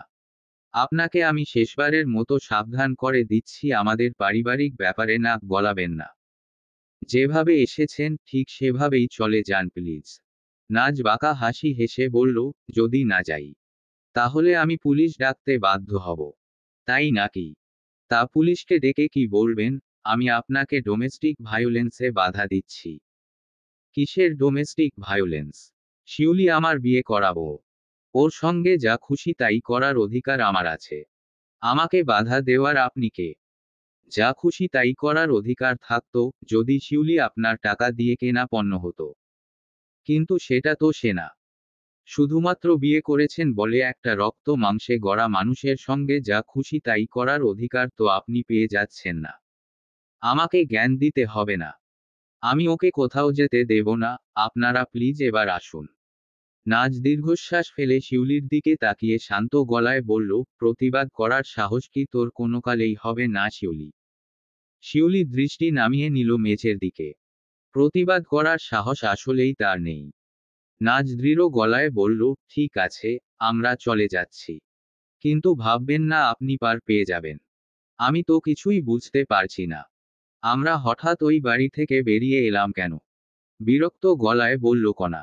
নাজ মোবাইল স্ক্রিনের দিকে তাকিয়ে থেকে নির্বিকার ভঙ্গিতে বলল, শিহাব বলেছে, তাই?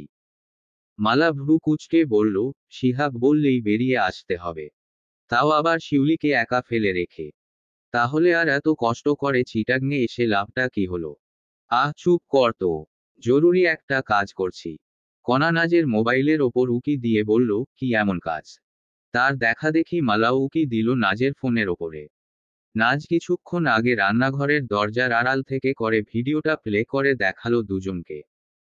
ভিডিও দেখে তাদের চোখ যেন ছানাবড়া। নাজ শান্ত ভঙ্গিতে বলল, 999-এ ফোন করেছিলাম বুঝলি। ভিডিওটাও পাঠিয়ে দিয়েছে। পুলিশ রাস্তায় আছে, কিছুক্ষণের মধ্যেই চলে আসবে। মালা হকচকিয়ে গিয়ে বলল, পুলিশ? পুলিশের ব্যাপারটা আমার মাথায় আসেনি। All thanks to Shihab. ও বলছিল, আমরা যদি এই মুহূর্তে বাড়ি থেকে বেরিয়ে না যাই তাহলে পুলিশ ডেকে শিউলিকে ফাঁসিয়ে দেবে। তখনই হঠাৎ মনে হলো, ও পুলিশ ডাকার আগেই যদি আমরা ডাকি তাহলে কেমন হয়। কণা বাঁকা হাসি হেসে বলল, ভাগ্যিস ভিডিওটা করেছিল। ওই ব্যাটা শিহাব যে নিখুঁত অভিনেতা, পুলিশের সমানে এমন ভাব করত যেন সে পৃথিবীর সেরা স্বামী। কয়েক মিনিটের মাথায় পুলিশের গাড়ি এসে থামল বাড়ির সামনে। পুলিশের এক কর্মকর্তা নাজের সঙ্গে কথা বলে তার দল নিয়ে দরজার দিকে পা বাড়ালেন। বেশ অনেকটা সময় কড়া নাড়বার পর দেখা মিলল শিহাবের। পুলিশ দেখে বেচারার চোখ মুহূর্তেই উঠে গেল কপালে। পুলিশ কর্মকর্তা থমথমে গলায় বললেন, আপনি শিহাব হোসেন? শিহাব অপ্রস্তুত গলায় বলল, জি স্যার। আপনারা এমন ভাব করছেন যেন জীবনে কোনোদিন পুলিশ দেখেননি। আপনার বিরুদ্ধে অভিযোগ আছে। কি অভিযোগ স্যার? আপনি নাকি আপনার স্ত্রীকে শারীরিক এবং মানসিকভাবে নির্যাতন করেন। শিহাব হতবিহ্বল গলায় বলল, ছি ছি স্যার, কি বলছেন এসব? আমার স্ত্রীকে নির্যাতন করব আমি? এটা অসম্ভব স্যার। কেউ নিশ্চয়ই ষড়যন্ত্র করে আমার নামে এমন অভিযোগ করেছে। সেটা আমাদের বুঝতে দিন। আপনার কাজ আমাদের সঠিক ইনফরমেশন দেওয়া। আপনি নিশ্চিত যে আপনার দ্বারা আপনার স্ত্রী নির্যাতিত হয় না? 100% নিশ্চিত স্যার। পুলিশ কর্মকর্তা তার মোবাইল থেকে নাজের রেকর্ড করা সেই ভিডিওটা চালু করে দিয়ে বললেন, তাহলে এসবের মানে কি শিহাব হোসেন? ভয়ঙ্করভাবে হকচকিয়ে গেল শিহাব। কিছু একটা বলতে গিয়েও বারবার থেমে যাচ্ছে। আপনার স্ত্রী কোথায়? ডাকুন উনাকে। ও আসলে একটু বাইরে গেছে। শিহাবের কথা শেষ হবার আগেই নাজ উঁচু গলায় বলল, অমিথ্যা বলছে স্যার। শিউলি ভেতরই আছে। পুলিশ কর্মকর্তা শিহাবকে রীতিমতো ধাক্কা দিয়ে সরিয়ে ঘরের ভেতরে প্রবেশ করলেন। তার পিছু পিছু প্রবেশ করল নাজ, তার বান্ধবীরা এবং শওকত সাহেব। শওকত সাহেব বিস্ময় খাবি খেয়ে বললেন, এসব কি হচ্ছে বৌমা? হুট করে পুলিশ এলো কোত্থেকে? আমি তো কিছুই বুঝতে পারছি না। একটু অপেক্ষা করুন বাবা, সবই বুঝতে পারবেন। ঘরের ভেতরে শিউলিকে খুঁজতে খুব একটা বেগ পেতে হলো না। ডাইনিং রুমের সঙ্গে একটা বারান্দা আছে। সেই বারান্দার মেঝেতে বসে, হাঁটুতে মুখ গুজে অস্ফুটস্বরে কাঁদছে মেয়েটা। এদিকে এত কাণ্ড যে ঘটে গেছে, তার টের বোধহয় এতক্ষণে পায়নি। পুলিশ কর্মকর্তা বারান্দার দরজার কাছে দাঁড়িয়ে বললেন, আপনার নাম দিলশাদ খানম শিউলি, তাই তো? অচেনা কণ্ঠস্বর কর্ণকুহরে পৌঁছাতেই ধরম্র করে উঠে দাঁড়ালো শিউলি। এতগুলো পুলিশকে এখানে দেখে নিজের চোখকে যেন বিশ্বাসই করতে পারছে না। কি হলো, বলুন? শিউলি অস্পষ্ট গলায় বলল, জি। আপনার বান্ধবী আমাদের কাছে অভিযোগ করেছেন, আপনার স্বামী নাকি আপনাকে প্রতিনিয়ত নির্যাতন করে আসছে। তার অভিযোগ কি সত্যি? শিউলি হকচকিয়ে গিয়ে তাকালো নাজের দিকে। বুঝতে চেষ্টা করছে এই মুহূর্তে যা ঘটছে তা বাস্তব না কল্পনা। আপনি চুপ করে থাকলে কিন্তু আমরা আপনাকে সাহায্য করতে পারবো না। বলুন, তার অভিযোগ কি সত্যি? প্রায় অনেকটা সময় চুপ করে থেকে শিউলি হ্যাসূচক মাথা নাড়ল। নাজ যেন হাঁফ ছেড়ে বাঁচল। ধরেই নিয়েছিল, মেয়েটা শিহাবের ভয় পুলিশের সামনে মিথ্যা বলবে। কিন্তু সে তা বলেনি। শেষ মুহূর্তে প্রকৃতি তাহলে কিছুটা সাহস সঞ্চয় করে দিয়েছে তার মনে। পুলিশ কর্মকর্তা তার সঙ্গে আসা অন্যান্য পুলিশদের নির্দেশ দিয়ে বললেন, একে ধরে রাখো, পালাতে যেন না পারে। দুজন পুলিশ গিয়ে সঙ্গে সঙ্গে দুদিক থেকে চেপে ধরল শিহাবকে। ছাড়া পাওয়ার জন্যে সেই তখন থেকে আকুতি করছে, তবে কিছুই আর কাজ হবে না। শওকত সাহেব হতবাক হয়ে বললেন, ছি ছি ছি। স্ত্রীর গায়ে হাত তোলে। তোমাকে তো ভালো ছেলে ভেবেছিলাম শিহাব। শিউলি কাঁদতে কাঁদতে গিয়ে জড়িয়ে ধরল নাজকে। মেয়েটার চোখের জল দেখে তার চোখও অশ্রুসিক্ত হয়ে পড়ল। নাজ প্রাণপণ চেষ্টা করে নিজের গলার স্বর স্বাভাবিক রেখে বলল, এত বোকা কেন তুই? দিনের পর দিন কেন সহ্য করলি এসব? একবারও ফোন করে আমাদের জানানোর প্রয়োজন মনে করলি না? শিউলি তার চোখের জল আটকে রাখার কোনো প্রকার চেষ্টা না করেই বলল, তাই উচিত ছিল দোস্ত। আমি আসলেই খুব বোকা। তোর মতো সাহস আমার কখনোই হবে না। সকলে গিয়ে বসল বসার ঘরে। শিহাবকে আপাতত এবাড়ির একটা ঘরেই তালাবদ্ধ করে রাখা হয়েছে, যাতে কোনোভাবে পালিয়ে যেতে না পারে। শিউলির হাত পা এখনো কাঁপছে, তবে চোখে মুখে সেই ভয়ের কোনো ছাপ নেই। পুলিশ কর্মকর্তা বললেন, আপনি কিন্তু চাইলেই নারী ও শিশু নির্যাতন দমন আইনে একটা কেস করতে পারেন। ভিডিওটা অনেক বড় প্রমাণ। শিউলি আঁতকে উঠে বলল, না, না, আমি কোনো কেস করব না। নাজ কঠিন গলায় বলে উঠল, আমরা কেস করব স্যার। আপনি ব্যবস্থা নিন। শিউলি আবারও আঁতকে উঠে দৃষ্টি নিক্ষেপ করল নাজের দিকে। নাজ চোখের ইশারায় শান্ত থাকতে বলল। পুলিশ শিউলির দিকে তাকিয়ে বললেন, বেশ। আমি আপনাকে কিছু প্রশ্ন করব। আপনাকে তার ঠিক ঠিক উত্তর দিতে হবে। বলুন তাহলে, প্রথম কবে আপনার গায়ে হাত তোলা হয়? শিউলি চুপ করে রইল। ভয়ার্ত দৃষ্টিতে একবার নাজের দিকে একবার পুলিশ কর্মকর্তার দিকে তাকাচ্ছে। নাজ রেগে গিয়ে তীক্ষ্ণ কণ্ঠে বলল, কিসের এত ভয় তোর? সারাটা জীবন তো ভয় ভয়ই কাটিয়ে দিলি। আর কত ভয় পাবি? তার এমন কথায় উপস্থিত সকলেই কিছুটা হকচকিয়ে গেল। নাজ মুহূর্তেই নিজেকে সামলে নিয়ে সহজ গলায় বলল, সরি। পুলিশ কর্মকর্তা বললেন, বলুন মিসেস শিউলি, চুপ করে থাকবেন না। আজ আপনার হাজবেন্ডের মতো মানুষদের শাস্তি না হলে সমাজে যে কেউ এমন অপরাধ করার প্রশ্রয় পেয়ে যাবে। শিউলি এবার নীরবতা ভঙ্গ করে ক্লান্ত গলায় বলল, কি বলবো? প্রথম কবে শিহাব হোসেন আপনার গায়ে হাত তোলেন? শিউলি ইতস্তত করে বলল, বিয়ের ঠিক পরপর। সেদিন আমি জীবনে প্রথম রান্নাঘরে ঢুকেছি। বিয়ের আগে মা অনেকবার রান্নাবান্না শেখাতে চাইলেও আমার খুব একটা আগ্রহ ছিল না। কিন্তু এ বাড়ির নিয়ম, নতুন বউদের নাকি বিয়ের পরদিন থেকেই রান্নার দায়িত্ব কাঁধে নিতে হয়। আমার আবার লবণের আন্দাজ নেই, কোনো খাবারে বেশি আবার কোনো খাবারে কম লবণ দিয়ে ফেললাম। শিহাব সেদিন আমার চুলের মুঠি টেনে ধরে কতগুলো কুৎসিত কথা শুনিয়ে দিল। আপনি কোনো প্রতিবাদ করেননি? না। কেন? ভেবেছিলাম সামান্য চুলই তো টেনে ধরেছে। এ আর এমন কি? তাছাড়া লবণ কমবেশি হলে কারি বা খেতে ভালো লাগে বলুন? তারপর এই ঘটনার পরপরই আরেকদিন শিহাব গোসলে ঢুকেছে। আমি ওর জন্যে চা বানিয়ে টেবিলে রেখে অন্য কাজে চলে গেছি। ও বেরিয়ে আসতে আসতে চা ঠান্ডা হয়ে যায়। এটা কি আমার দোষ বলুন? ও আমাকে বলল চা গরম করে আনতে। আমি আনলামও। এরপর কথাটা শেষ করার আগেই কেমন অন্যমনস্ক হয়ে পড়ল শিউলি। এরপর সেই আগুন গরম চা এক নিমিষে ছুঁড়ে মারল আমার গায়ে। দেখুন, এখনো হাতে পোড়া দাগ আছে। আপনি এসব সহ্য করলেন কেন? আর কোনো উপায় ছিল আমার? এমনিতেও এই বিয়েতে বাবা মায়ের সায় ছিল না। এখন কি চাইলেই আমি তাদের কাছে ফিরে যেতে পারব? পুলিশ কর্মকর্তা চুপ করে রইলেন। শিউলির করা প্রশ্নটা তাকেও কিছুটা ধাঁধায় ফেলে দিয়েছে হয়তো। শিউলি আবারও বলল, আমি পড়ালেখা করতে চেয়েছিলাম, অনেক বড় হতে চেয়েছিলাম। বিয়ের পর চিটাগংয়ে এসে ও আমাকে নতুন কলেজে ভর্তি করালো ঠিকই, কিন্তু ক্লাস করতে দিল না। তখন সবে ওর মায়ের অসুখ ধরা পড়ে। শিহাব আমাকে বলল, ঘন ঘন ক্লাসে গিয়ে কি হবে? এর থেকে আম্মা যে কয়দিন বেঁচে আছেন তার সেবাযত্ন করে পুণ্য কামাও। পরীক্ষার সময় শুধু গিয়ে গিয়ে পরীক্ষা দিয়ে আসবে। আমিও রাজি হয়ে গেলাম। ভাবলাম ভুল কিছু তো বলেনি। পরীক্ষা তো পরেও দেওয়া যাবে। একটা মানুষ মৃত্যুশয্যায় সেবাযত্ন করে তার জীবনের শেষ কয়েকটা দিনে যাতে কোনো সমস্যা না হয় সেই ব্যবস্থা করি।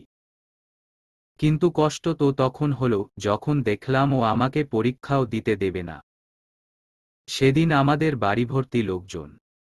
পাড়া প্রতিবেশীরা আম্মাকে দেখতে এসেছেন। আমি রান্নাঘরে কাজ করছি ও হঠাৎ কি মনে করে আমার কাছে গিয়ে বলল, তোমাকে পরীক্ষা দিতে হবে না। তুমি পরীক্ষা নিয়ে ব্যস্ত হয়ে পড়লে আম্মার দেখাশোনা কে করবে, ঘরের কাজকর্ম কে সামলাবে? আমি খুব রেগে গিয়েছিলাম জানেন। রেগে গিয়ে বললাম, আমাকে বিয়ে করার আগে কে সামালতো তোমার বাড়ির কাজকর্ম? কে করতো আম্মার দেখাশোনা? রেগে যাওয়াটাই আমার জন্যে কাল হয়ে দাঁড়ালো। শিহাব বাড়িভর্তি লোকজনের তোয়াক্কা করল না। সকলের সামনে আমাকে টানতে টানতে নিয়ে এসে প্রচণ্ড মারল। আমার ঠোঁট কেটে রক্ত পড়ছিল, হাত পা ছিলে গেল, তবুও ও থামল না। সেদিনই আমি বুঝতে পেরেছিলাম, যাকে ভালোবাসে আমি বিয়ে করেছিলাম, এই মানুষটা সে নয়। ও যে আপনার ওপর এমন নির্যাতন করত আপনার শ্বশুর শাশুড়ি জানতেন না? জানতেন তো। তাদের চোখের সামনেই কত মার খেয়েছি, কোনো হিসাব নেই। তারা কখনো প্রতিবাদ করেনি। না, আমার শ্বশুর শাশুড়ি নীরব দর্শকের ভূমিকা পালন করে এসেছে। হয়তো তারা ভাবত কি দরকার শুধু শুধু স্বামী স্ত্রীর ঝামেলায় জড়িয়ে। নাজ উঠে চলে গেল। মর্মান্তিক এই কথাগুলো আর সহ্য করা সম্ভব হচ্ছে না। সে এসে দাঁড়ালো বাড়ির বারান্দায়। সূর্য একটু একটু করে ঢলে পড়ছে। পৃথিবীর আরেক অর্ধ যে তার আলো ছড়ানোর অপেক্ষায় রয়েছে। আচ্ছা, পৃথিবীটা এত বৈচিত্র্যময় কেন? পৃথিবীর থেকেও বিচিত্র তার মানুষগুলো। একই পৃথিবীতে একদিকে জন্ম নেয় মহাপুরুষেরা, অন্যদিকে জন্ম নেয় কুখ্যাত অপরাধীরাও। পৃথিবীর একদিকে একদল মানুষ যেমন সকলের মঙ্গলের জন্যে প্রার্থনা করে, অন্যদিকে আরেক দল ছক কষে পৃথিবীটাকে তিলে তিলে ধ্বংস করে দেওয়ার। নাজ আজ উপলব্ধি করল, এক একটা মানুষের কাছে পৃথিবী এক এক রকম। বিবাহিত জীবন মানেই তার কাছে একরাশ সুখ আর মুগ্ধতার অনুভূতি। সাইম নামের মানুষটার সাথে দেখা প্রতিটি সকালই তার জন্যে নিয়ে আসে আনন্দের বার্তা। সাইমের বুকে মাথা রেখেই পূর্ণতা পায় নাজের সমগ্র চিত্ত। বিয়ের আগে তো জীবন এতটা সুন্দর, এতটা রঙিন ছিল না। বিবাহিত জীবন মানেই স্বর্গীয় কোনো অনুভূতি।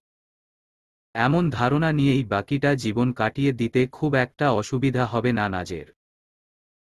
অথচ শিউলির কাছে বিবাহিত জীবন মানেই যেন এক বিভীষিকা, পৃথিবীর জঘন্যতম অনুভূতি।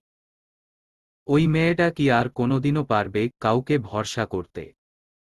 প্রকৃতপক্ষে খুঁত মানুষের মধ্যে থাকে না, ভালোবাসায় থাকে। নিখুঁত ভালোবাসা সমুদ্রের স্রোতের মতো।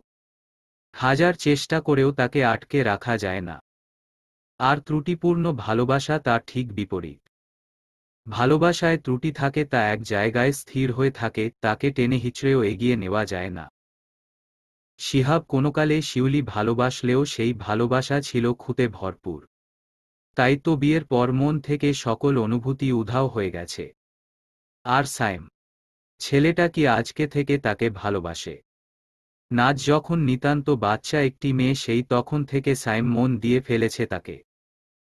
মনের অন্তঃস্থল থেকে গভীরভাবে ভালোবেসে আসছে।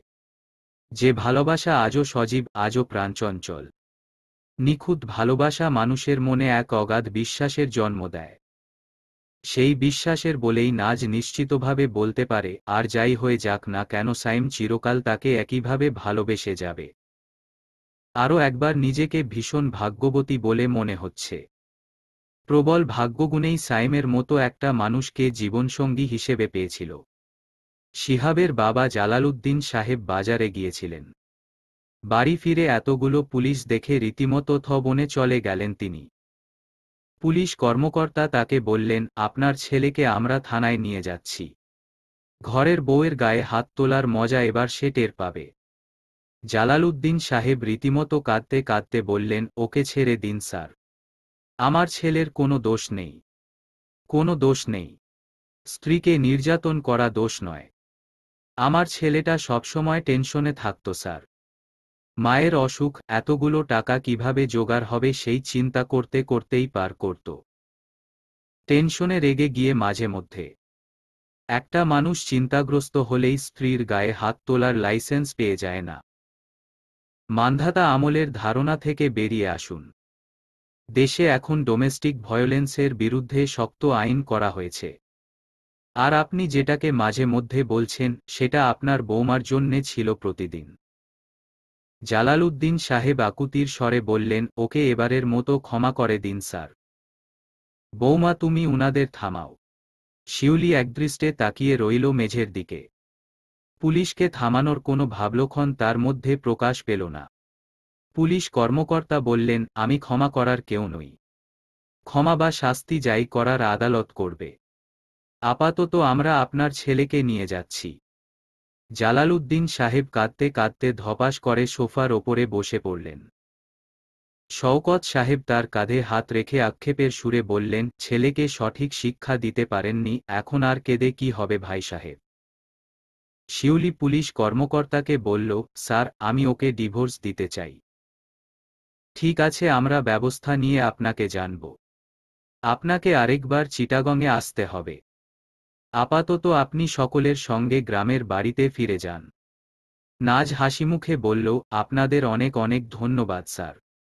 আপনারা না এলে শিউলির অনেক বড় ক্ষতি হয়ে যেত। আপনাকেও ধন্যবাদ। আপনাদের মতো নাগরিকরা আছে বলেই সমাজে ভালো মানুষের মুখোশধারী এসব জঘন্য অপরাধীরা শাস্তি পাচ্ছে। এভাবেই সবসময় পুলিশকে সহায়তা করবেন আশা করি। রাতের বাসেই শিউলিকে নিয়ে তারা ফিরে আসছে। এই বাসটা ঢাকা পর্যন্ত যাবে। ঢাকায় নেমে নাজকে রেখে সকলে আরেকটা বাসে করে যাবে ময়মনসিংহে। যদিও নাজের ইচ্ছা ছিল ময়মনসিংহে পৌঁছে নিজে গিয়ে শিউলির বাবা মায়ের সঙ্গে কথা বলার, কিন্তু সেটা বুদ্ধিমানের কাজ হবে না। আগামী পরশুই সাইম ফিরে আসবে তার বিজনেস ট্রিপ থেকে। বাসের একদম পেছনের সিটে চার বান্ধবী বসেছে পাশাপাশি। যদিও বাসের পেছনের দিকে বসাটা তেমন নিরাপদ নয়, তবুও তারা বসেছে। মালা দাঁতে দাঁত চেপে রাগী গলায় বললেন, বারবার বলেছিলাম বিয়ে করিস না ছাগলটাকে। শুনলি আমার কথা? কনাও তার সুরে তাল মিলিয়ে বলল, সেটাই তো। আর বিয়ে করেছিস ভালো কথা, কিন্তু যখন দেখলি সে এমন নোংরা মনের একটা মানুষ তখনও পড়ে রইলি। কোনো একদিন সে শুধরে যাবে সেই আশায়। শিউলি অসহায় গলায় বলল, তোরা সব দোষ আমাকে দিচ্ছিস কেন? নাজ ছোট্ট দীর্ঘশ্বাস গোপন করে বলল, না না, তোমার তো কোনো দোষ নেই। সব দোষ ওই ঘাটের মরা শিহাবের, তাই না? মানে, বিয়ের আগে তো কত ঘোরাফেরা করেছিস একসঙ্গে। একটা বারের জন্যেও বুঝতে পারিসনি ওই ভালো মানুষের আড়ালে একটা জানোয়ার বাস করে? একবারও বুঝতে পারিনি দোস্ত, বিশ্বাস কর। বুঝলে কি আর ওকে আমি বিয়ে করি? মালা ভ্রু কুঁচকে বলল, বুঝতে পারলেও তুই একেই বিয়ে করতি। কেন জানিস? আর তুই প্রেমে অন্ধ হয়ে গিয়েছিলি। অন্ধরা কি আর দেখতে পায় কোনটা ভালো কোনটা খারাপ? তোরা আমাকে দোষ দেওয়া বন্ধ করত। এমনিতেই আমি ভয়ে অস্থির হয়ে আছি। কণা বলল, আবার কিসের ভয়? বাড়ি গিয়ে বাবা মাকে কি বলবো? নাজ আশ্বাস দেওয়ার ভঙ্গিতে বলল, যা সত্যি তাই বলবি। তারা, তোর বাবা মা, তোকে ঠিকই বুঝতে পারবে। সকাল গড়িয়ে পড়ার বাসটা এসে থামল ঢাকার স্টেশনে। নাজ চিন্তিত গলায় শওকত সাহেবকে বলল, আজকের দিনটা আপনারা এখানে থেকে গেলেই পারতেন বাবা। সারারাত বাস জার্নি করলেন, এখন আবার বাসে করে এতটা পথ যেতে কষ্ট হবে আপনাদের। তা একটু হবেই বৌমা, কিন্তু আজই ফিরে যাওয়া উচিত। শিহাবকে যে পুলিশ ধরে নিয়ে গেছে, বাড়িতে ব্যাপারটা সবাই জেনে গেছে। শিউলির বাবা মা নাকি একটু পর পর তোমার শাশুড়িকে ফোন করছে। এদিকে আমরা যে শিউলিকে নিয়ে আসছি এটাও তোমার শাশুড়ি জেনে গেছে। ওদেরকে আর বেশিক্ষণ অপেক্ষায় রাখা ঠিক হবে না। বাবা, আমি তো যেতে পারলাম না। আপনাকেই শিউলির দায়িত্ব দিচ্ছি। আপনি কিন্তু নিজে গিয়ে ওর বাবা মাকে সবকিছু বুঝিয়ে বলবেন, দরকার হলে ওই ভিডিওটাও দেখাবেন। ভিডিও কণার ফোনে আছে। কোনো চিন্তা করো না বৌমা। আমি আর তোমার মা দুজনে গিয়ে সব বুঝিয়ে বলবো তাদের। তারা ঠিকই বুঝবে। কোনো বাবা মাই চাইবে না তাদের সন্তানকে অমন পরিবেশে রাখতে। বাংলাদেশের ইকমার্স প্ল্যাটফর্মগুলো আজকাল ভালোই ব্যবসা করছে। আগে কিছু একটা অর্ডার করলে হাতে পেতে পেতে সপ্তাহ খানেক লেগে যেত। কিন্তু আজকাল অর্ডার করার কয়েক ঘন্টার মধ্যেই হাতে পাওয়া যাচ্ছে কাঙ্ক্ষিত বস্তু। একটা জিনিস অর্ডার দিয়ে সেই তখন থেকে চিন্তিত ভঙ্গিতে পায়চারি করছে নাজ। জিনিসটা আজই হাতে না পেলে সর্বনাশ ঘটে যাবে। একটু পর পর মোবাইল চেক করছে নাজ। অ্যাপে ডেলিভারির সম্ভাব্য সময় দেখাচ্ছে। জিনিসটা তার কাছে পৌঁছাতে আরও 23 মিনিট লাগবে। আগামী 23 মিনিট তাহলে অসহনীয় দুশ্চিন্তার মধ্যেই কাটাতে হবে। এদিকে এক দুশ্চিন্তা কাটবার আগেই আরেক দুশ্চিন্তা ঝেঁকে ধরেছে তাকে। আজ সকালে সাইমের ঢাকায় ফেরার কথা, কিন্তু সকাল থেকেই ছেলেটা তাকে ফোন দিচ্ছে না, তার ফোন রিসিভও করছে না। প্লেন সাবধানমত ঢাকায় ল্যান্ড করল কিনা একবার ফোন করে জানানোরও প্রয়োজন বোধ করল না সাইম। একটা মানুষ তার জন্যে দুশ্চিন্তায় অস্থির হয়ে যাচ্ছে, অথচ সাইম তাকে রীতিমতো উপেক্ষা করে চলেছে। এত কিসের ব্যস্ততা তার? ফোন রিসিভ করছে না বলে ঠিক কখন সে বাসায় এসে পৌঁছাবে নিশ্চিতভাবে বলা যাচ্ছে না। ওই জিনিস ডেলিভারির আগে সাইম না এলেই হলো। নাজের ৭-৫ ভাবনায় ছেদ পড়ল কলিং বেলের শব্দে। ডেলিভারি ম্যান নিয়ে এসেছে তার কাঙ্ক্ষিত জিনিসটা। যা, জরুরি কাজটা এবার সেরে ফেলা যাবে। সকাল 10:13, নাজ ঘর গোছাতে ব্যস্ত হয়ে পড়ল। আজ জরিনা ছুটি নিয়েছে। দীর্ঘদিন পর স্বামীকে নিয়ে বাপের বাড়িতে বেড়াতে যাচ্ছে। তাড়াতাড়ি ঘর গুছিয়ে রান্না বসাতে হবে। আজ সাইমের পছন্দের খিচুড়ি রান্না করবে নাজ। হঠাৎ ফোনটা বেজে উঠল তার। সাইম ফোন করেছে। সে কি ঢাকায় এসে পৌঁছেছে? নাজ ব্যস্ত ভঙ্গিতে ফোনের কাছে যেতেই কিছুটা আশাভঙ্গ হল তার। সাইম ফোন করেনি, স্ক্রিনে ভেসে উঠেছে শিউলির নাম। নাজ ফোন রিসিভ করে স্বাভাবিক গলায় বলল, কি রে, কি অবস্থা? শিউলি হাস্যোজ্জ্বল কণ্ঠে বলল, অনেক ভালো অবস্থা। খালাখালুকে বলেছিস সব? বলেছি তো। আমি তো ভেবেছিলাম সবটা শুনে ওরা আমাকে দোষাবে। কেন আমি অমন একটা ছেলেকে বিয়ে করেছিলাম, কেন শেষ পর্যন্ত মানিয়ে চলতে পারলাম না, কেন পুলিশকে জোরালাম, এ ধরনের প্রশ্ন জিজ্ঞেস করবে। কিন্তু তারা তা করেনি। বুকে জড়িয়ে কাঁদতে কাঁদতে বলেছে, মা রে, একটাবার আমাদের বলিসনি কেন? আমরা কি মরে গেছি? নাজ মুগ্ধ গলায় বলল, আমি তো আগেই বলেছিলাম, তারা তো বাবা মা। শিহাব নয় যে ভালোবাসার অভিনয় করবে। শিউলি হাসতে হাসতে বলল, আর ওদিকে হাসনা খালা আমার বাবা মাকে কি বলেছে জানিস? কি বলেছে?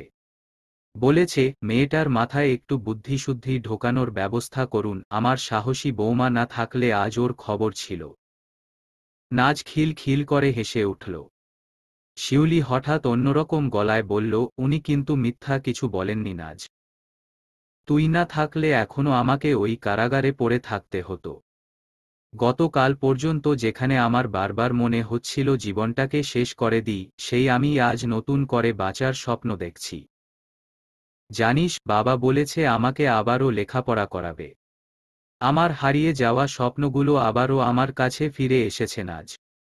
সবটাই সম্ভব হয়েছে তোর জন্যে। তোকে যে কি করে থ্যাংক ইউ বলি। শিউলির কথাগুলো শুনতে শুনতে মনের অজান্তেই অশ্রুসিক্ত হয়ে উঠল নাজের চোখ দুটো। হঠাৎ উদয় হওয়া কেউ আবেগকে রীতিমতো উপেক্ষা করে নাজ বলল, হয়েছে হয়েছে, তোর থ্যাংক ইউ দিয়ে আমি কি করব? পরের বার যখন বাড়িতে যাব মন ভরে ফুচকা খাইয়ে দিস, তাহলেই হবে। শিউলি হেসে উঠল। শিউলি শোন, সবসময় এমন হাসিখুশি থাকবি, আর কখনো যেন তোকে কাঁদতে না দেখি। তোর চোখে জল একেবারেই মানায় না। দিন গড়িয়ে বেলা হয়ে যাচ্ছে, তবুও সাইমের আসার কোনো নামগন্ধ নেই। এই মুহূর্তে ছেলেটার ওপরে ভীষণ রাগ হচ্ছে তার। রাগের সঙ্গে সঙ্গে সমান্তালে দুশ্চিন্তাও বাড়ছে মনের মাঝে। উফ, একটা বার তার ফোন রিসিভ করলে কি খুব বেশি ক্ষতি হয়ে যেত? কিছুক্ষণ আগে পর্যন্ত সাইম তার ফোনগুলো রিসিভ করছিল না, কিন্তু এখন রীতিমতো কেটে দিচ্ছে। কোনো মানে হয়? আজ একবার ফিরুক, সে কঠিন গলায় কিছু একটা বলতে হবে। কলিং বেল বেজে উঠল। নাজ কিছু না ভেবে তড়িৎ গতিতে ছুটে গিয়ে দরজা খুলল। দরজার অপর প্রান্তে দাঁড়িয়ে তার প্রিয় মানুষটা। নাজ ঠিক করে রেখেছিল সাইমকে দেখেই কঠিন গলায় কিছু একটা বলবে, কিন্তু শেষমেশ আর পারল না। কয়েক মুহূর্তের জন্যে থমকে দাঁড়িয়ে রইল একই জায়গায়। আজ কতগুলো দিন পর মানুষটা দেখছে। সময়টা 7 দিন হলেও তার কাছে যেন অনন্তকাল। ওই নেশালো চোখ দুটো না দেখলে তার ঘড়ির কাঁটা যেন থেমে যায়। এই মানুষটার মাঝেই যে লুকিয়ে তার সমস্ত প্রশান্তির উৎস। নাজের ইচ্ছা করছে এখনই সাইমকে শক্ত করে জড়িয়ে ধরতে, কিন্তু পারছে না। কোনো এক অদৃশ্য শক্তি যেন আটকে রেখেছে তাকে। সাইম নিঃশব্দে তার সুটকেস নিয়ে ভেতরে প্রবেশ করে সোজা চলে গেল বেডরুমে। তার চোখ দুটোর মাঝে একরাশ রাগ দেখতে পাচ্ছে নাজ। কিসের এত রাগ ছেলেটার? রাগটা আবার তার ওপরে নয় তো? নাজ দরজা বন্ধ করে ছোট ছোট পা ফেলে গিয়ে দাঁড়ালো সাইমের সামনে। তার চোখ দুটোর ভাষা বোঝার চেষ্টা করছে। নাজ বারবার কিছু একটা বলতে চাচ্ছে, কিন্তু বলতে পারছে না। অবশেষে সাইম নিজেরই নীরবতা ভঙ্গ করে যথাসম্ভব শান্ত গলায় বলল, গত পরশু কোথায় ছিলে তুমি? লম্বা এক দীর্ঘশ্বাস গোপন করল নাজ। যা আন্দাজ করেছিল ঠিক তাই ঘটেছে। সেদিনের ঘটনা যে সাইম শুধু জেনেই গেছে তা নয়, সেই সঙ্গে ভয়ঙ্কর রেগে গেছে। সেই ঘটনা সাইমের জেনে যাওয়ার খুব একটা অবাক হল না নাজ। সে কি করে শিউলিকে উদ্ধার করে শিহাবকে পুলিশের কাছে ধরিয়ে দিয়েছে তা গ্রামে মোটামুটি সকলেরই জানা। সেখান থেকেই হয়তো কেউ একজন সাইমকে ফোন করে জানিয়েছে। সেই কেউ একজনটা তো তার মাও হতে পারে। নাজ অস্পষ্ট গলায় বলল, আমি সব বলছি, আপনি আগে ফ্রেশ হয়ে রেস্ট নিন। সাইম প্রচণ্ড এক ধমক দিয়ে বলল, জাস্ট আনসার মাই কোয়েশ্চন। কোথায় ছিলে তুমি?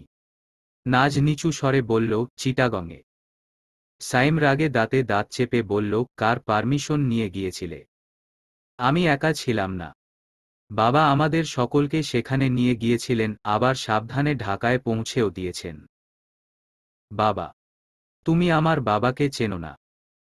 তার চোখের সামনে যদি তুমি কোনো বিপদে পড়ে যাও তাহলেও সে নির্বিকার হয়ে বসে থাকবে। দেখুন, আমার কোনো উপায় ছিল না। আমাদের বান্ধবী শিউলি খুব বড় বিপদে পড়েছিল। আমরা না গেলে বেচারি মরেই যেত। তুমি কি পুলিশ না গোয়েন্দা? কারো প্রাণ বাঁচানো কন্ট্রাক্ট তোমাকে কে দিয়েছে? নাজ আহত গলায় বলল, এভাবে কথা বলছেন কেন আপনি? তো কিভাবে কথা বলবো, শিখিয়ে দাও আমাকে। নিজেকে তো মহাজ্ঞানী মনে করো তাই না? একটা ডিসিশন নেওয়ার আগে কাউকে জানানোরও প্রয়োজন মনে করো না? আপনাকে আগেভাগে জানালে তো আপনি যেতেই দিতেন না। অবশ্যই দিতাম না। অচেনা একটা শহরে তুমি একা একা, তাও আবার নাকি পুলিশ ডেকে একাকার কাণ্ড বাঁধিয়েছ। ভাবতেই আমার গায়ে কাঁটা দিচ্ছে। কেন? আমি মেয়ে বলে? সাইম ভ্রুকুচকে বলল, হোয়াট? মেয়ে বলে অচেনা একটা শহরে আমাকে কল্পনা করতে পারছেন না? মেয়ে বলে পুলিশ ডেকে আমি অন্যায়ের বিচার চাইতে পারবো না, তাই তো? সাইম তীক্ষ্ণ গলায় বলল, শাট আপ ইউ ইডিয়ট। এত বড় বড় কথা কোথা থেকে শিখেছ? সিনেমা দেখে না, পণ্ডিত ইউটিউবারদের ভিডিও দেখে? কোথাও থেকে শিখিনি। আমার মনে যা এসেছে তাই বলেছি। আমাকে নিয়ে এত বাড়াবাড়ি করেন কেন আপনি? সন্ধ্যার পর বাড়ির বাইরে থাকা যাবে না, দূরে কোথাও গেলে আপনি গিয়ে দিয়ে আসবেন। আমি মেয়ে বলেই তো এসব করেন। মেয়ে বলেই আমার কোনো স্বাধীনতা থাকতে পারবে না? সাইম তাচ্ছিল্যের হাসি হেসে বলল, ওয়াও! আমার বিশ্বাসই হচ্ছে না যে তোমার কাছ থেকে আমাকে ফেমিনিজমের লেকচার নিতে হচ্ছে। নাজ বহুকষ্টে চোখের জল আড়াল করে বলল, যেটা সত্যি আমি সেটাই বলছি। তাই না? আচ্ছা, তোমার একবারও মনে হলো না? কণাও তো তোমাদের সঙ্গে গিয়েছিল। আমার বোনের জন্যে চিন্তিত না হয়ে আমি কেন কেবল তোমার জন্যেই চিন্তা করছি? নাজ চুপ করে রইল।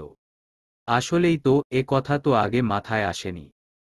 কারণ তুমি এখনো একটা বাচ্চা নাজ। নিজেকে খুব বড় মনে করলেও তুমি চিরকাল বাচ্চাই থেকে যাবে। অচেনা একটা জায়গায় পথ হারিয়ে ফেললে কণা নিজেকে সামলে একা একা বাড়ি পর্যন্ত পৌঁছে যেতে পারবে, কিন্তু তুমি পারবে? তাই বলে সবসময় আমার সঙ্গে এমন করবে না আপনি। সেই বিয়ের পর থেকে লক্ষ্য করে আসছি, আমাকে ধমক না দিয়ে কথাই বলতে পারেন না আপনি। কারণ বিয়ের পর থেকেই তুমি ধমক খাওয়ার মতো কাজ করে আসছো। নাজ অভিমানী স্বরে বলল, সোজাসুজি বলে দিলেই তো হয় যে আমাকে আপনার সহ্য হয় না।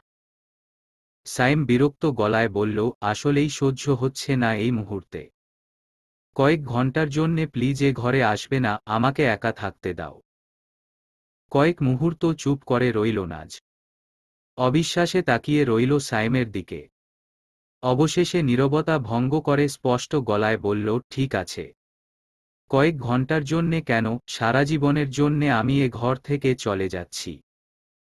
সাইম ক্লান্ত গলায় বলল, তোমার স্বভাবই হলো তিলকে তাল মনে করা। আমি একবারও বলেছি সারা জীবনের জন্য চলে যাও। আপনি না বললেও আমি যাব। আমাকে যখন এতটাই অসহ্য লাগে তখন থাকুন একা একা। নাজ হনহন করে বেরিয়ে গেল ঘর থেকে। ক্লান্ত ভঙ্গিতে বিছানায় গায়ে লে দিল সাইম। কোথায় ভেবেছিল বাড়ি ফিরেই নাজকে কঠিন কোনো শাস্তি দেবে, সেখানে মেয়েটা নিজেই রাগ দেখিয়ে চলে গেল। বাচ্চা মেয়েটা হঠাৎ এত রাগী হয়ে গেল কবে থেকে? সাইম এই মুহূর্তে নিজের রাগটা প্রাধান্য দেবে নাকি নাজের রাগ ভাঙাতে যাবে ঠিক বুঝতে পারছে না। প্রায় অনেকটা সময় পার হয়ে গেল অথচ নাজ এখনও আরেকটা ঘরে দরজা বন্ধ করে বসে আছে। সাইমের ওপর অসম্ভব রাগ হচ্ছে তার। সবসময় কেন নাজের ওপরে রাগ দেখাতে হবে তাকে? সাইম এতক্ষণে ফ্রেশ হয়ে এসে বিছানায় বসে টিভি দেখছে। তার মধ্যে রাগ ভাবটা একেবারেই অবশিষ্ট নেই। হঠাৎ কি যেন মনে করে আবারও এই ঘরে ফিরে এল নাজ। ব্যস্ত ভঙ্গিতে আলমারির কাছে গিয়ে কি যেন খুঁজতে ব্যস্ত হয়ে পড়ল। সাইম তার শান্ত গলায় কিছুটা রহস্য মিশিয়ে বলল, কি ব্যাপার? সারা জীবনের জন্যে না চলে গিয়েছিলে? শেষ তোমার সারা জীবন? রাগে বিরক্তিতে নাজের গা জ্বলে উঠল। কোথায় সাইম গিয়ে তার রাগ ভাঙানোর চেষ্টা করবে তা না করে বরং আরও বেশি রাগিয়ে দিচ্ছে। নাজ ঘন নিঃশ্বাস ফেলতে ফেলতে বলল, আপনার সঙ্গে থাকতে কে এসেছে? একটা জিনিস দেওয়ার ছিল, সেটা দিয়েই চলে যাব। কি? আলমারি থেকে বের করে আনা জিনিসটা সাইমের দিকে বাড়িয়ে দিল নাজ। সাইম এক লাফে উঠে বসল। নাজের হাতে একটা প্রেগন্যান্সি কিট। সাইম সঙ্গে সঙ্গে সেটা হাতে নিয়ে দেখল গোলাপি রঙের সুন্দর দুটো দাগ উঠেছে। সাইম হতবাক গলায় তাকিয়ে রইল নাজের দিকে। নাজ কম্পিত স্বরে বলল, আজ সকালে অনলাইন থেকে কিট আনিয়ে টেস্ট করেছি। কথাটা বলতে বলতেই থেমে গেল নাজ। কিছুটা দম নিয়ে আবারও থেমে থেমে বলল, আমি প্রেগন্যান্ট। সাইম অপলক দৃষ্টিতে তাকিয়ে আছে কিটের দিকে। নিজের চোখকে যেন কয়েক মুহূর্তের জন্যে বিশ্বাসই করতে পারছে না। আচ্ছা, এটা কি সত্যিই বাস্তব নাকি কোনো স্বপ্ন? এই বাচ্চা মেয়েটা নাকি নিজেই একটা বাচ্চার মা হতে যাচ্ছে? এ কি বিশ্বাসযোগ্য? সাইমের চোখ দুটো মুহূর্তেই অশ্রুসিক্ত হয়ে উঠল। একটা ছেলের কাছে বোধ হয় বাবা হওয়ার থেকে আনন্দের আর কিছুই হতে পারে না। নাজ ধরা গলায় বলল, এই কথাটাই বলা ছিল, বলা হয়ে গেছে। আপনি থাকুন আপনার রাগ নিয়ে। সাইম আর এক মুহূর্ত অপচয় না করে না হাতটা টেনে ধরে তাকে এনে ফেলল নিজের বুকের মাঝে। শক্ত করে জড়িয়ে ধরে বলল, এত বড় একটা কথা এতক্ষণ পরে বললে কেন? সাইমের বুকে গুটিসুটি মেরে নাজ বলল, আপনি তো আমার ওপরে রাগ দেখিয়েই কুল পান না, বলবো কখন? কয়েক মুহূর্ত নিভৃত নীরবতায় কেটে গেল। কারোর মুখেই কোনো কথা নেই, তবে দুজনেই একে অপরকে ভাসিয়ে নিয়ে যাচ্ছে ভালোবাসার প্রবল স্রোতে। আসলেই কি তাদের মাঝে তৃতীয় একজন আসতে যাচ্ছে? এই তৃতীয় মানুষটা এতদিন কোথায় ছিল? তাদের মাঝেই তো ছিল, দুজনের ভালোবাসার মাঝে লুকিয়ে ছিল। তারাই খেয়াল করেনি। সাইম নাজের পেটে হাত বোলাতে বোলাতে স্তব্ধ গলায় বলল, আই কান্ট বিলিভ দিস। আমি সত্যি সত্যিই বাবা হব আর তুমি মা হবে। নাজ আবেগে মোমের মতো গলে গিয়ে হ্যাসূচক মাথা নাড়ল। সাইম নাজের কপালে তার শীতল ঠোঁটের সম্মোহনী স্পর্শ দিয়ে বলল, এতটা বড় কবে হয়ে গেলে তুমি? যে মেয়েটা নিজেকেই সামলাতে পারে না সে নাকি আবার মা হবে? মানুষের জীবনটা কতটা অনিশ্চিত, তাই না? আগেভাগে কেউ কিছুই বলতে পারে না। আজ সকালে ঘুম থেকে উঠে কি সাইম বা নাজ কেউই বুঝতে পেরেছিল যে তাদের মাঝে প্রচণ্ড এক আনন্দের বার্তা নিয়ে আসছে আজকের এই দিনটা। চলবে গল্প অপেক্ষারা। পঞ্চম পর্ব। লেখা